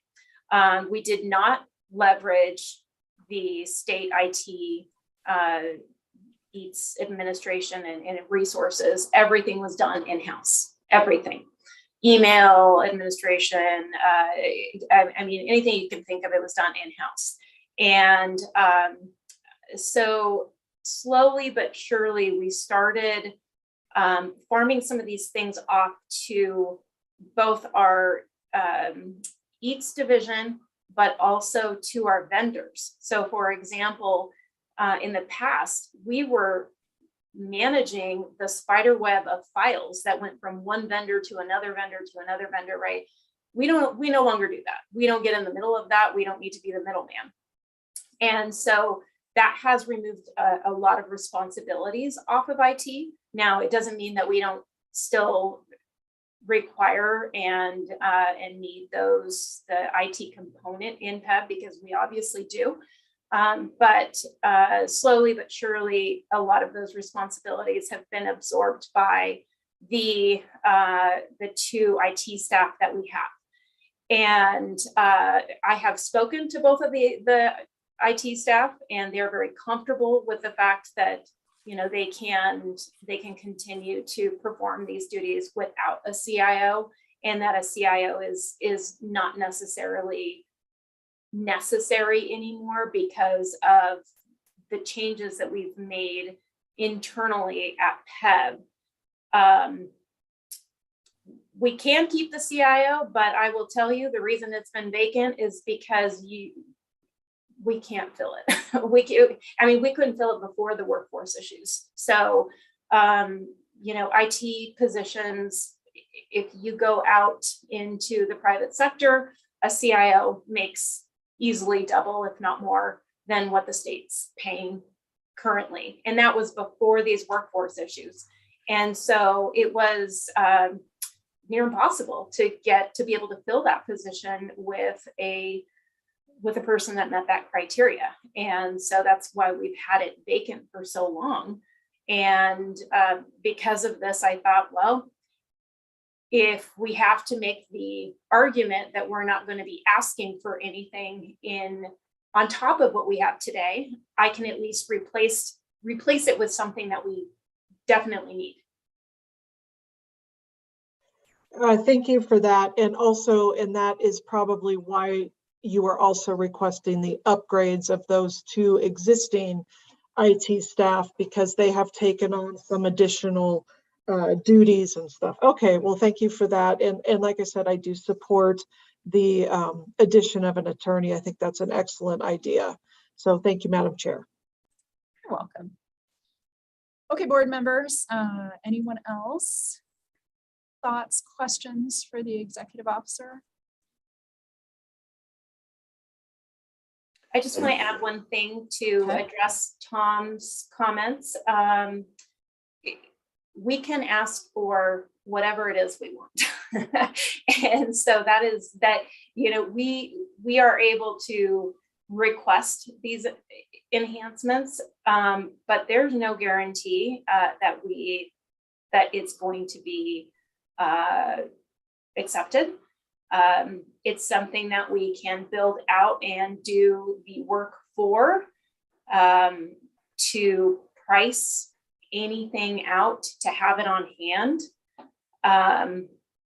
But we've been given direction that we need to submit a budget based on our current situation today and the cost of the benefits that we have in place today, regardless of, you know, what that cost is. It's status quo benefits. This is Freed. I'd like to add to that.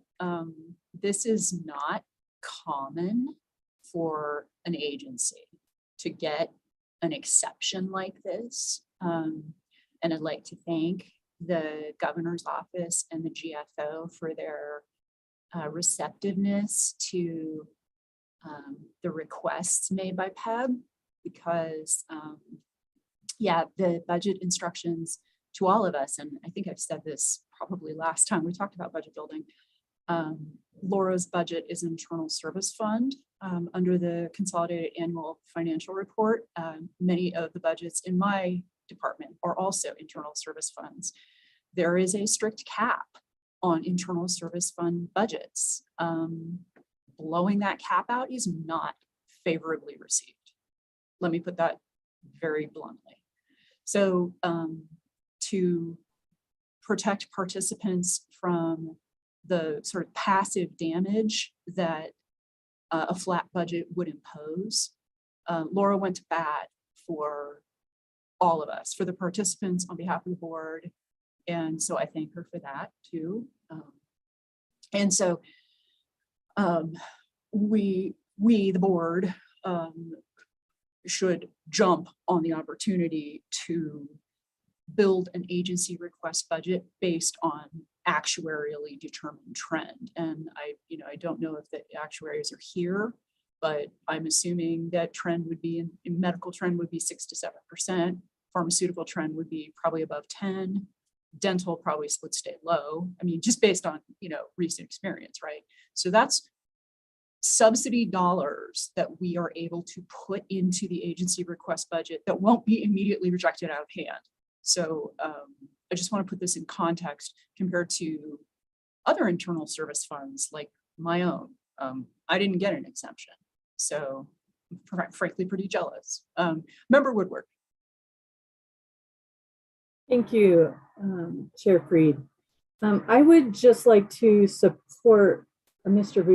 Verducci as well as Mr. Barnes' desire to, at the very least, do price that out and see what it might cost to add back those things.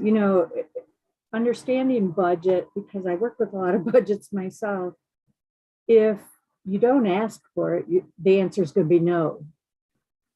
My dad used to tell me, well, if you don't even ask, the answer is no.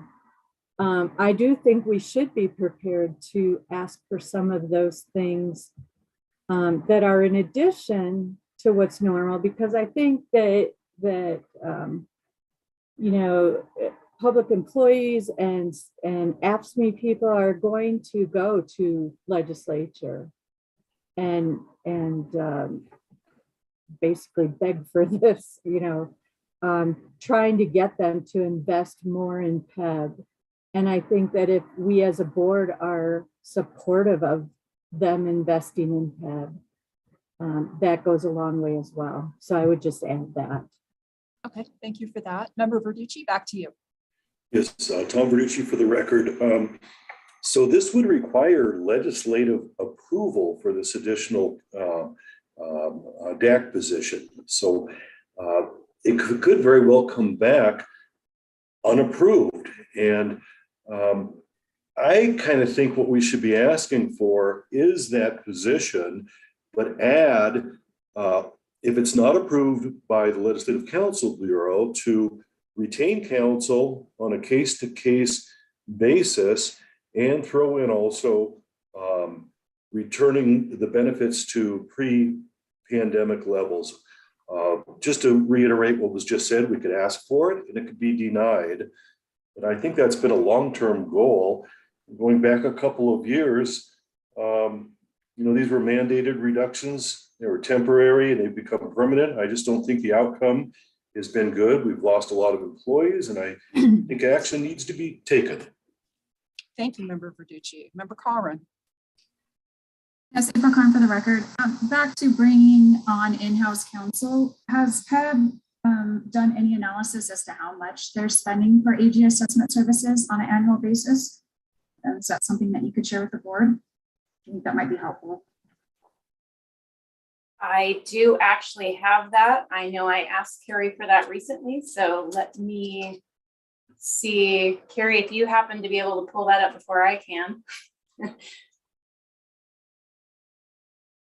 I'm going to pull it up. Hang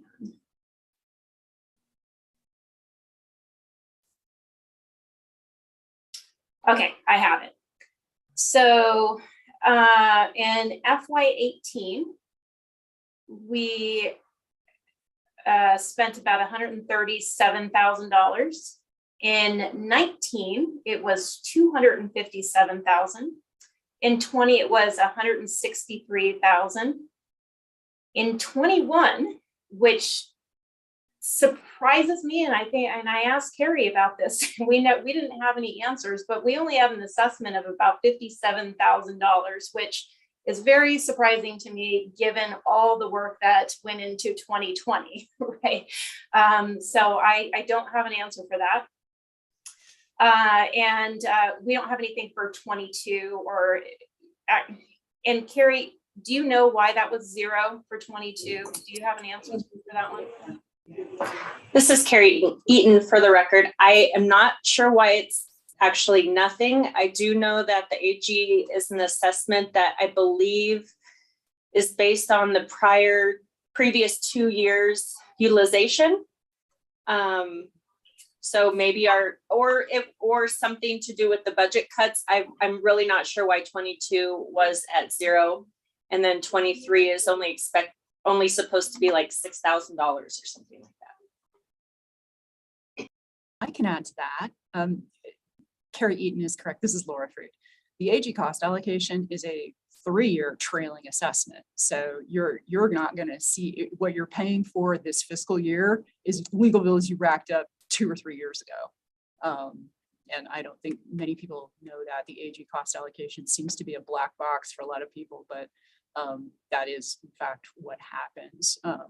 So if they, I mean, correct me if I'm wrong, budget folks, but I think you'd have to trail off your AG cost allocation. If it was requested to have in-house counsel and legislatively approved, I think you'd still pay AG cost allocation for your, for the next couple of years to, as you wind it down. So your bills, I mean, and it's not, and I'm not here to say that AG billing time tracking is necessarily correct. You can always in the budget process ask for a review, but the AG cost allocation, you can see if the calculations done by GFO's consultant is correct.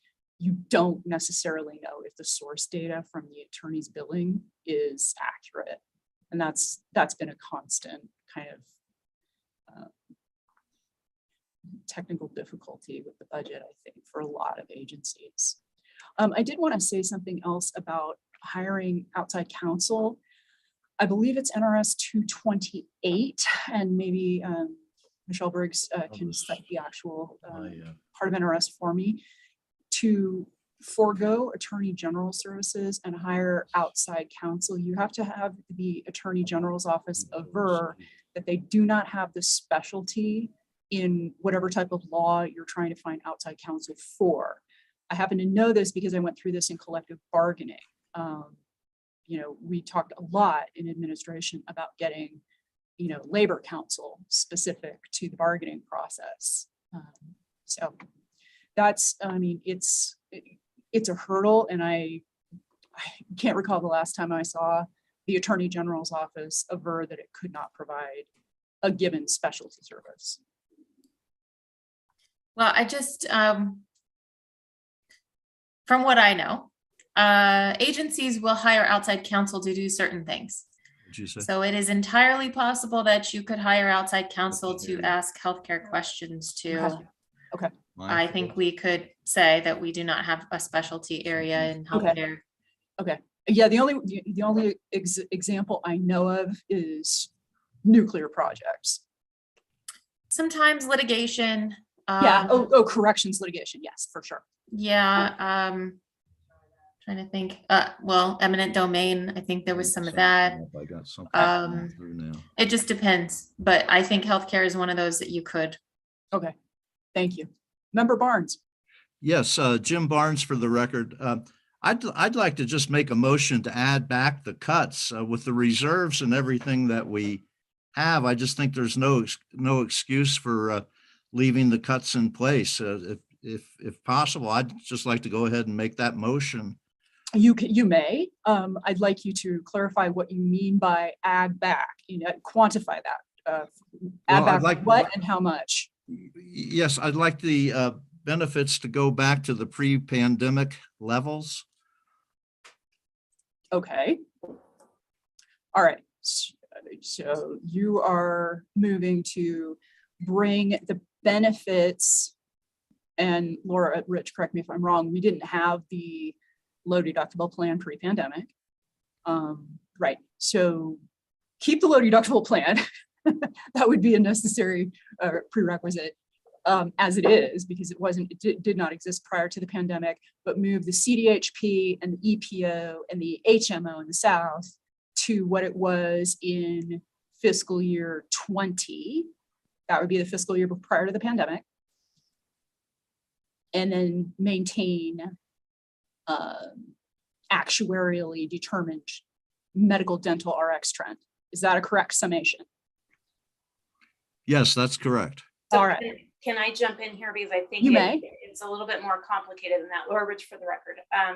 Here I am trying so We have allocated excess already to cover that for the next 3 years.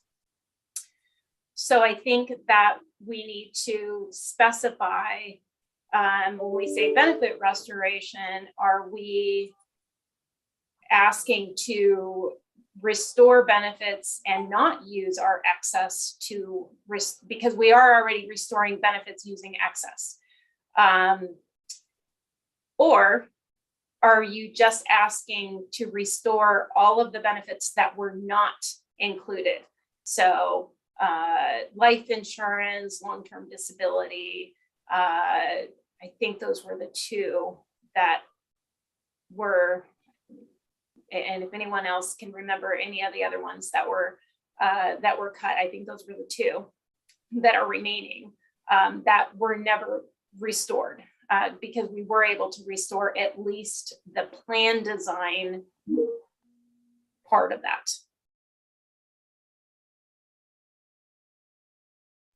Mr. Barnes, did you have a response, or is that food for thought while I go to two other questioners?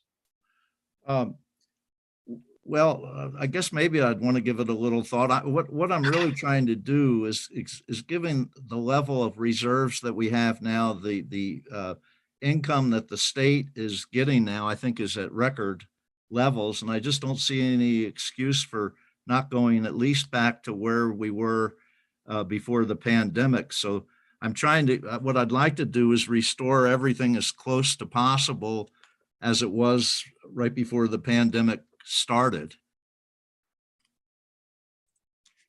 Okay.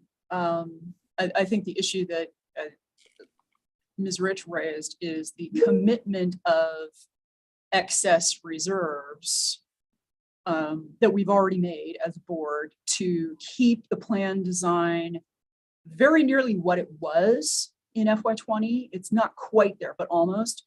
And what would happen if we overrode that previous decision to bring the plan design back to FY20, keep the low deductible plan, and account for trend.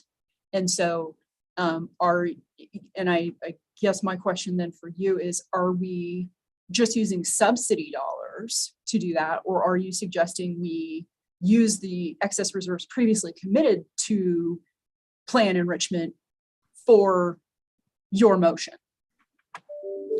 Yes, it's the latter is what Okay. I'm All right. Thank you for that. Okay, I'm going to go to Member Woodward. Yes, Janelle Woodward for the record. Just a quick question, Laura.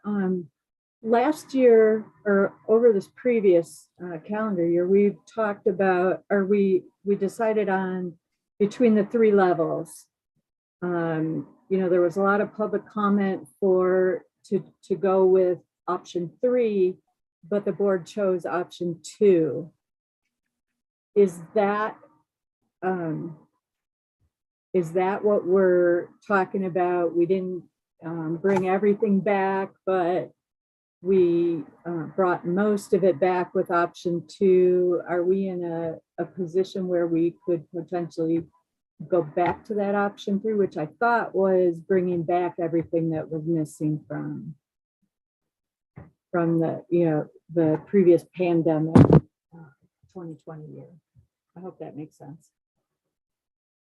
Yeah, so Laura Rich, for the record, I think I know what you're asking, but I believe what Mr. Barnes was referring to was going back to pre-pandemic levels, meaning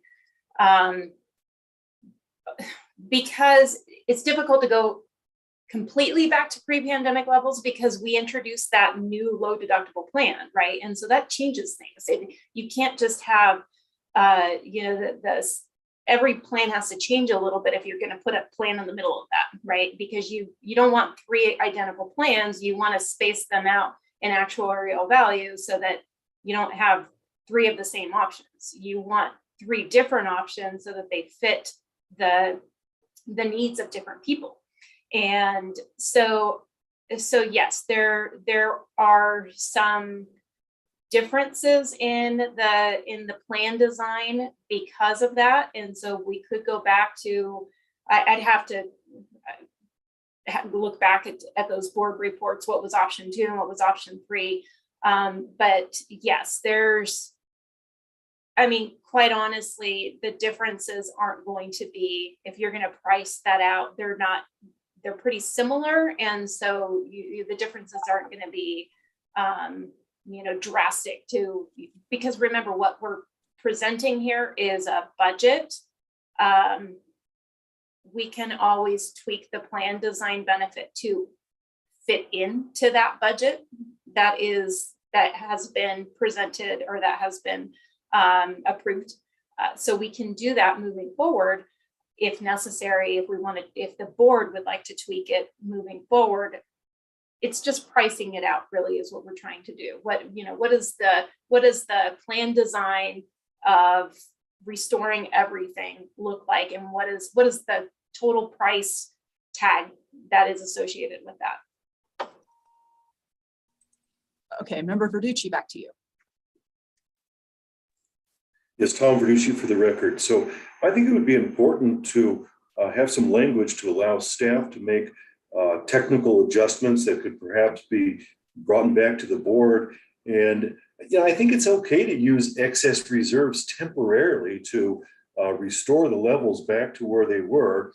And I don't believe the HSA contributions, deductibles, and co-pays have really come back to pre-pandemic levels. I think there's still less, and I think we should, as the board, be at least asking for those subsidy dollars back to the membership. Okay. Thank you. So I'm going to go back to a procedural thing here, in the sense that Member Barnes has made a motion, put a motion on the floor, and there's been expressions of support for it. So I will solicit a second on that motion, and then I'm going to have some more discussion. Tom Verducci for the record, I'll second that motion. Okay, thank you. Now, this is a question for PEP staff. Knowing that agency request budgets are due August 31st, the next board meeting is in July. If the sense of the board was keep the plan design that existed in FY20 at what it was in FY20, keep the low deductible plan, override the board's previous decision on the use of excess reserves. Because remember, board members, we used excess reserves over 3 fiscal years in order not to have benefit design shock or rate shock, hopefully. Hold on, give me a second to gather my thoughts. It's getting to be a long sentence. So if that was the motion and it passed, would Carrie Eaton and staff have enough time mechanically to put this stuff into NEBS, bring it back to July, get yes, no, something else, whatever, at the July meeting, and then put it into NEBS for submission by August 31st? Is that logistically doable?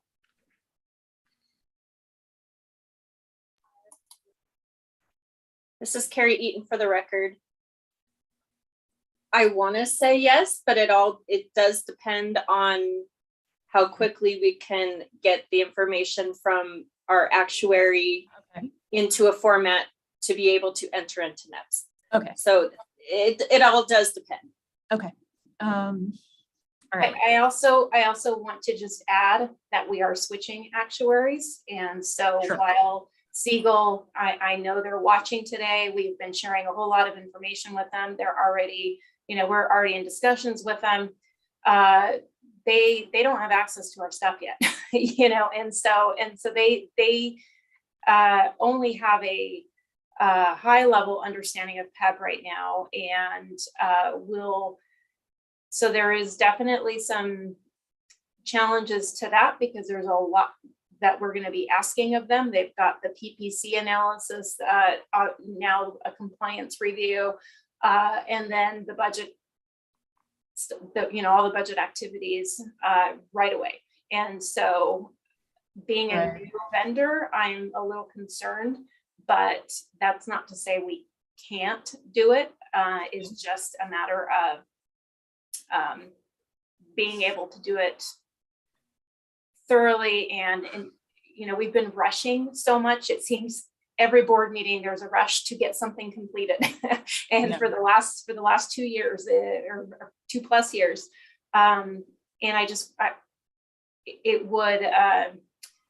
I don't want to put ourselves in a situation where we're rushing to do something this important. Yeah, and I don't want to put us in a situation where we have to build two budgets, like the budget that the board would like, and then the budget that would be cut back to. Because one of the things, I mean, I don't want to warn the board members, and I, say this as someone who used to work at the GFO. If you turn in a budget and they think, oh, well, that's too high. It's not like PEB is not like another operating budget where they could just remove a couple of enhancements and get it down to a level they like. You can't remove an enhancement without breaking the rest of the system. That's the thing about the PEB budget. So if you let somebody who's inexperienced kind of try to do that, then, your governor's recommended budget may end up, not what the board wants at all. So I just want to warn you guys about that possibility, and I would be essentially we would be asking, I think, PEB staff to build 2 versions of an agency request budget. The one that Laura got an exemption from the cap for, and then the one the board really likes. So having said all that, if you guys are ready, I'm going to call the question. So the motion is, Mr. Barnes, jump in if I'm wrong here.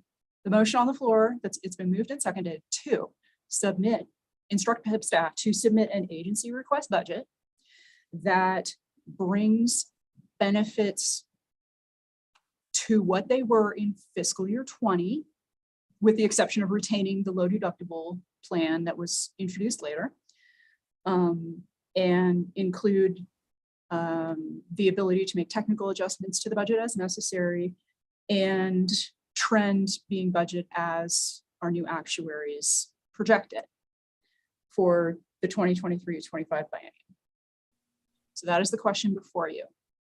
All in favor signify by saying aye. Aye.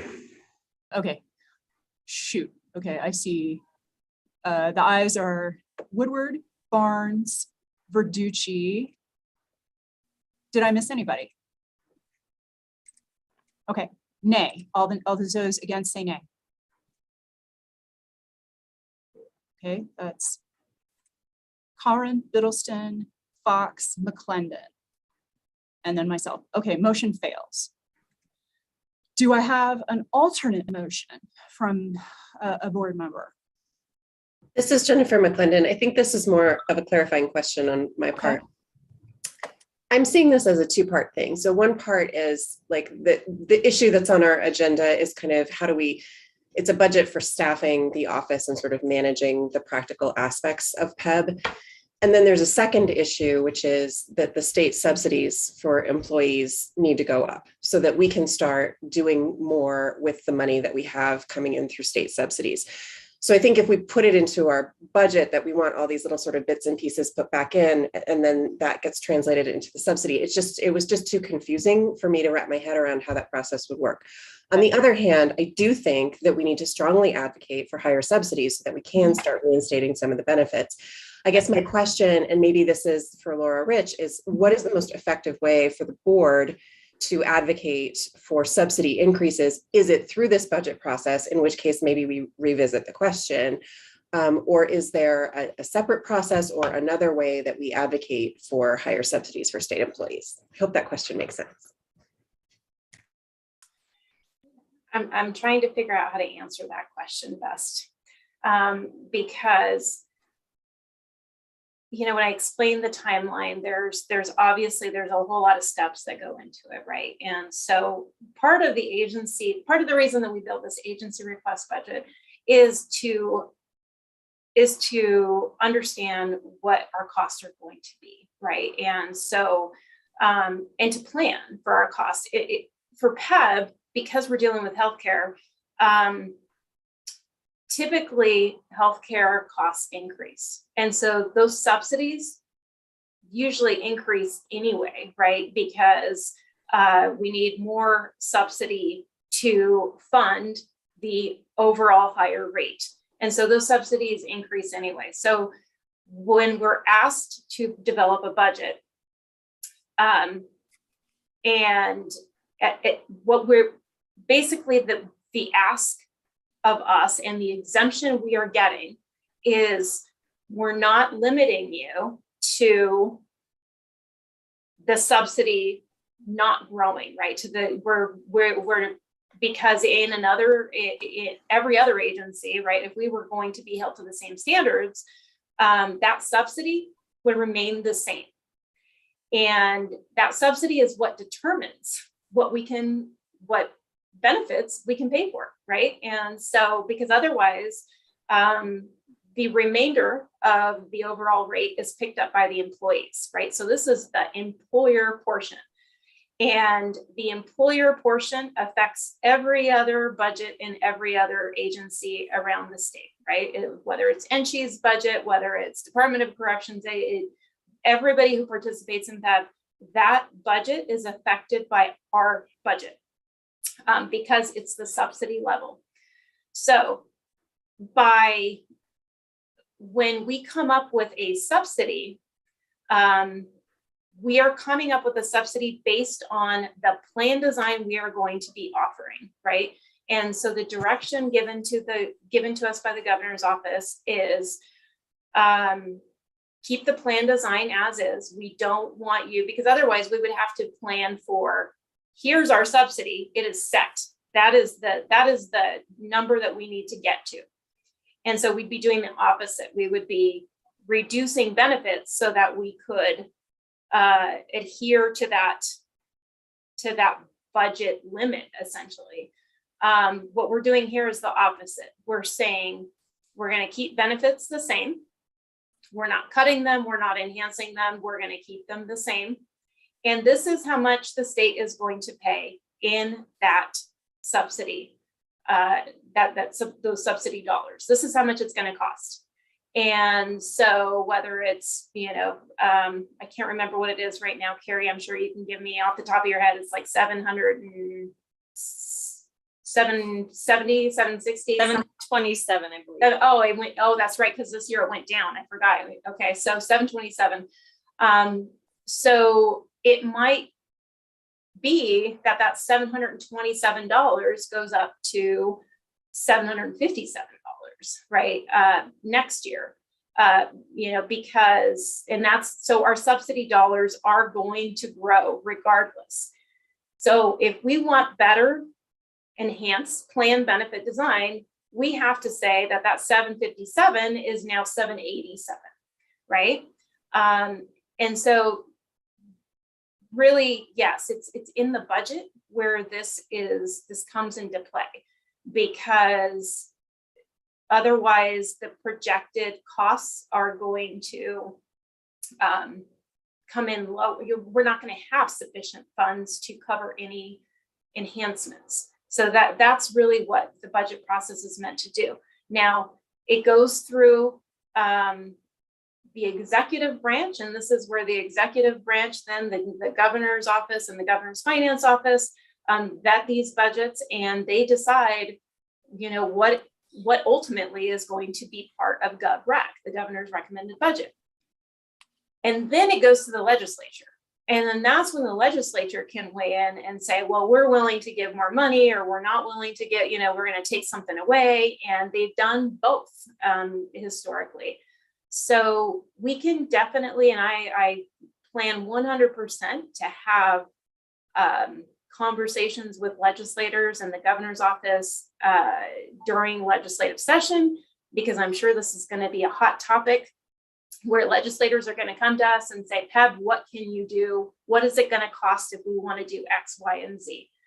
That likely will happen if there is pressure from stakeholders, you know, at the legislative level.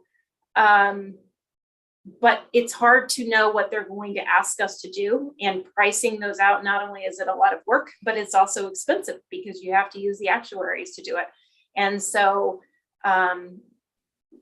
while you can somewhat plan ahead, sometimes they just throw a curveball and say, well, what, you know, can you price X plus Y plus Z? And we you know, may not have that on hand. So yeah, so I mean, that's a long answer to your question, but really, if the board needs to or wants to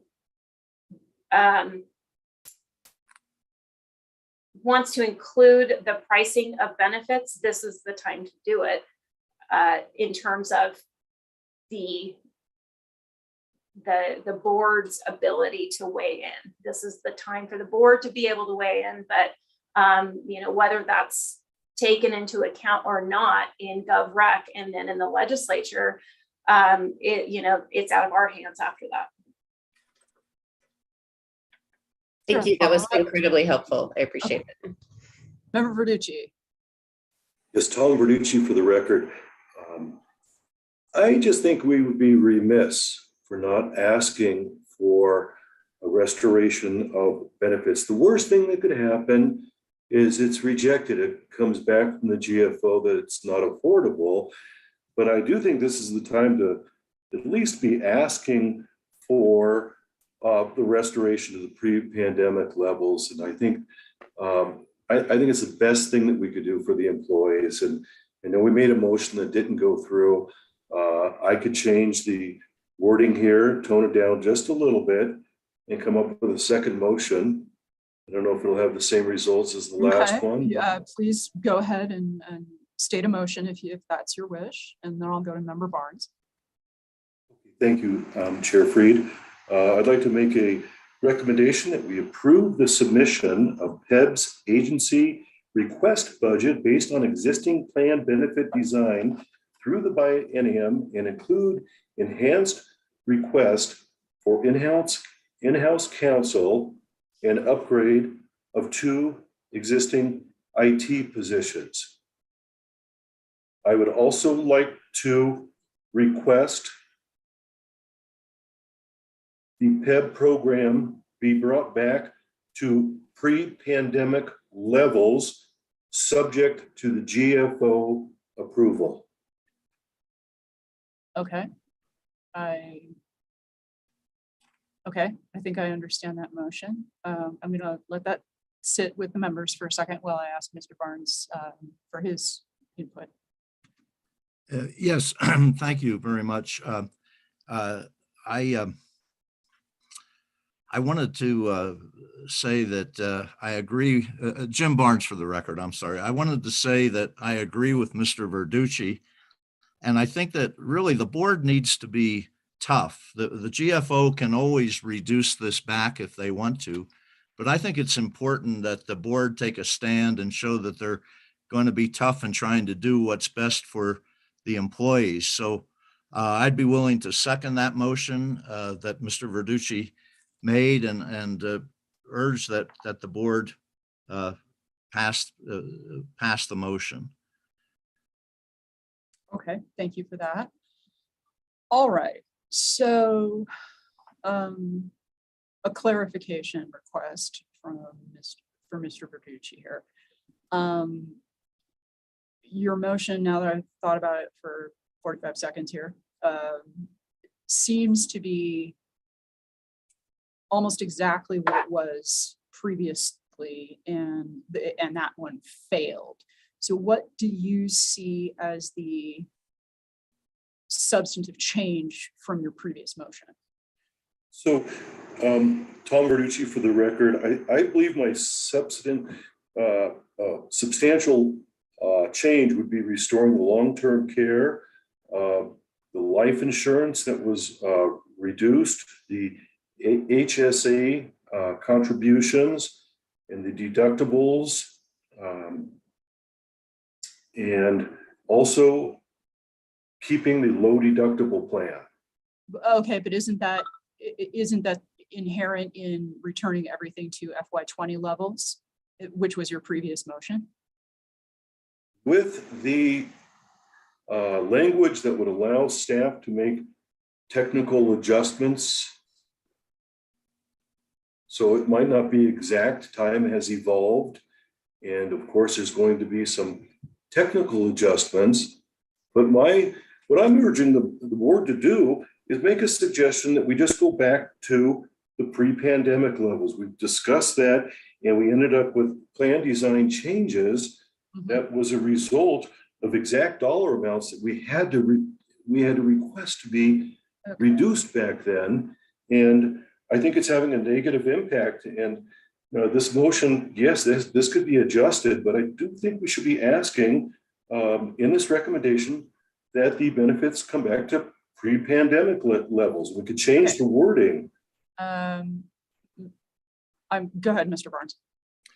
Yes, thank you. Jim Barnes for the record. Yes, I agree with Mr. Verducci. They had itemized dollar amounts for the cuts. So I think that's on the record already. So once again, I'm in agreement with Mr. Verducci. Okay. Couple more questions, and then I think I've got a friendly amendment to offer, which provides staff some more clarity, because I think staff might be confused right now. Mr. Verducci, is your motion to propose to override the board's previous decision and use excess reserves for some of this? Because again, we previously voted to smooth the benefit design over the next 3 fiscal years using excess. So are you saying don't use that, use it for plan enrichment to FY20 levels? Or are you saying request subsidy dollars to do these things that are in your motion? Yes, Chair Free, Tom Verducci. So my suggestion would be that the subsidy dollars are temporary, and that we request that the subsidy from the state be returned to the pre-pandemic levels, also including the federal funding that would be coming back into the program, and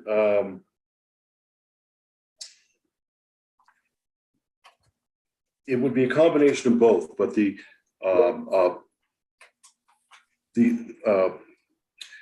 subsidy from the state, yes, that would be included. And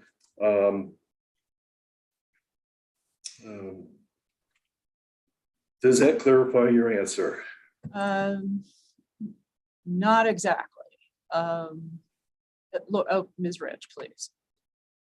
Can I maybe make a recommendation here, just thinking about it?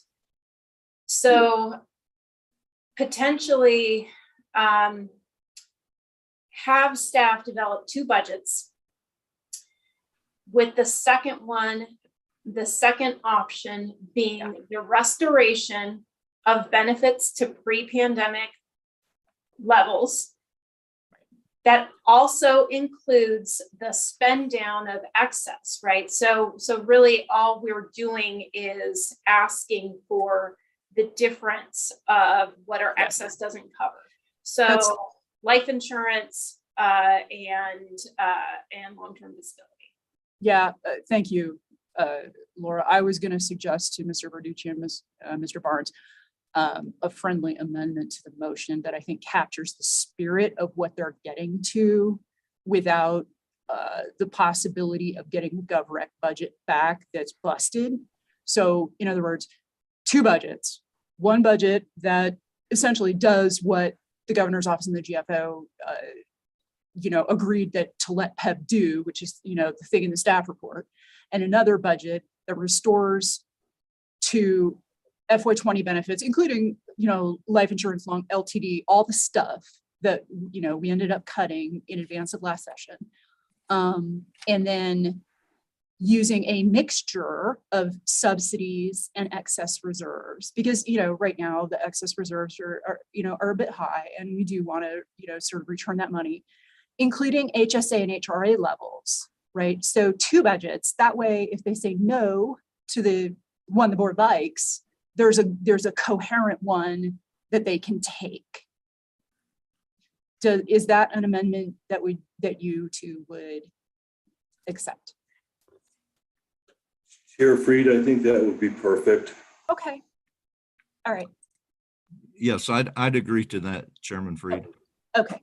Sounds good. So the motion before the board, I love trying to restate these, is to instruct PEB staff to do 2 versions of an agency request budget for the 2023-2025 biennium. The first one will be based on existing benefit design and would include an enhancement request for in-house counsel, upgrade of 2 existing IT positions, the ability to do technical changes to the budget, like, replacement equipment and assessments and, that sort of thing. And budget for trend as the actuaries predicted. The second budget would be a request to submit a request based on FY20 plan design with retention of the low deductible plan design that was introduced after FY20, with, again, an enhancement for in-house counsel and the reclass of 2 IT positions and technical adjustments and actuarially predicted trend. That's the motion on the floor. And now I will call the question. All in favor signify by saying aye. And hold your hands up so I can count you. Aye. Aye. Okay. Any opposed, say no. Okay, motion carries unanimously. We did it, folks. Okay, good job. Thank you, everyone. With that, we'll go to agenda item 8, presentation and possible action on the status and approval of new PEB contracts. Ms. Eaton. Thank you. Carrie Eaton for the record. I will skip down to item 2.1. This item is recommending that the board authorize staff to complete a short-term contract with Vivo Technologies for equipment installation. The board previously approved a new contract for this at the March board meeting, and that contract ended on April 30th. Unfortunately, a piece of equipment that still needs to be installed arrived damaged, and the replacement did not arrive prior to the end of the contract term. So now a new contract is necessary for this company to complete the work. So PEB is recommending the board authorize staff to complete this new contract for equipment installation. Thank you. Okay, do I hear a motion to approve authorization of staff for a short-term contract between PEB and Vivo? This is Leslie, so moved. Thank you. Do I have a second? I'll second. Thank you. All in favor, say aye. Aye. Aye. Any opposed? Oh, thank you. Any opposed, say no.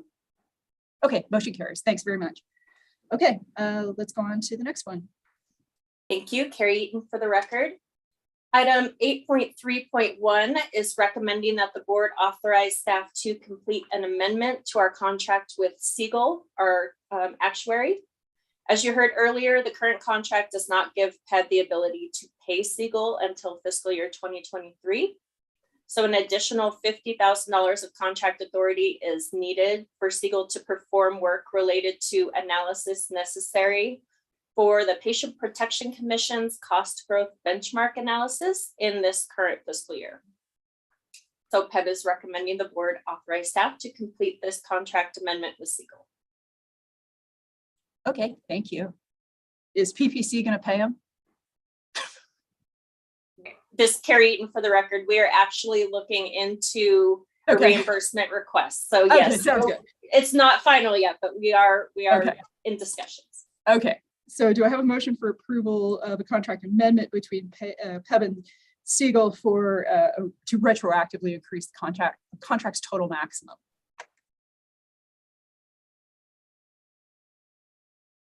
Linda Fox, for the record, I will make. Thank you, Vice Chair Fox. Do I have a second? Leslie will second. Thank you. All those in favor say aye. Aye. Any opposed, say no. Okay, motion carries. Thanks very much. Okay, 8.3.2, I believe. Yes, Carrie Eaton for the record.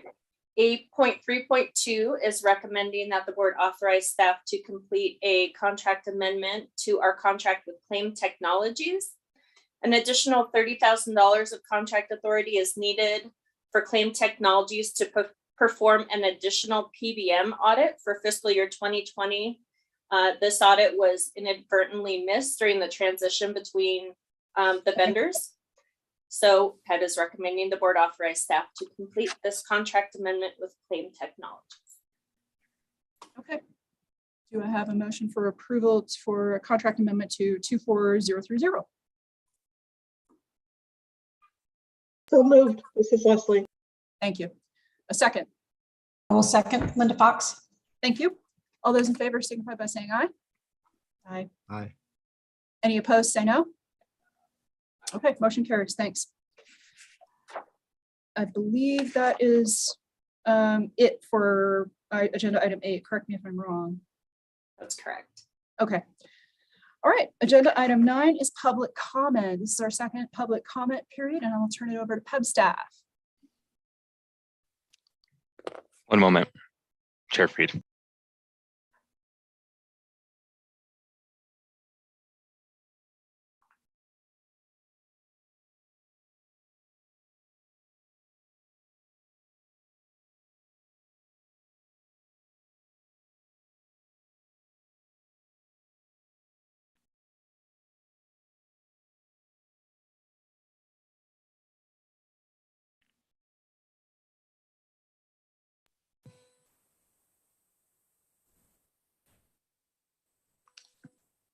For those who have joined for public comment, your name or last 4 digits of your phone number will be announced and you'll be advised you have been unmuted.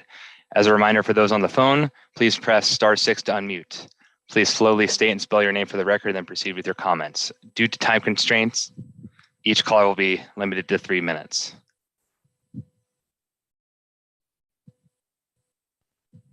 Mr. Irvin, you have permission to speak. Please make your public comment.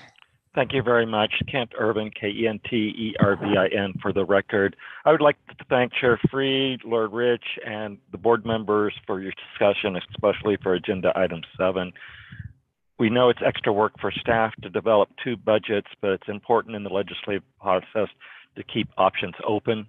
That's the only way we can move forward and possibly get benefits back to where they were before the pandemic, which I'll note were still institutionalizing some of the cuts from the Great Recession, although some of those had been clawed back. Optimistically, I'd like to note that with a new actuary and new actuarial analysis, that could reduce some of the costs or projections. We'll see how that works out. But again, just thank you for your discussion today and your work for state employees. Thank you.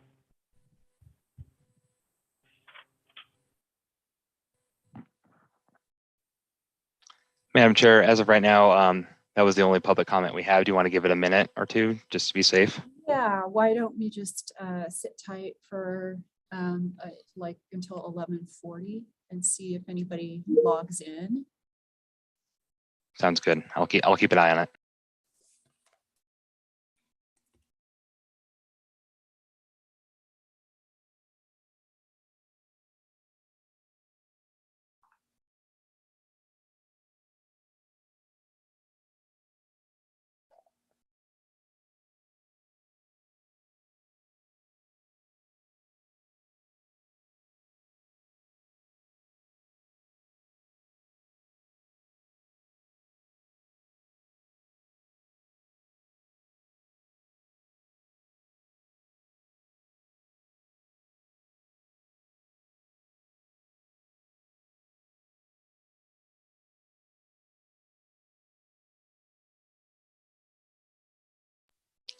Madam Chair, that concludes public comment.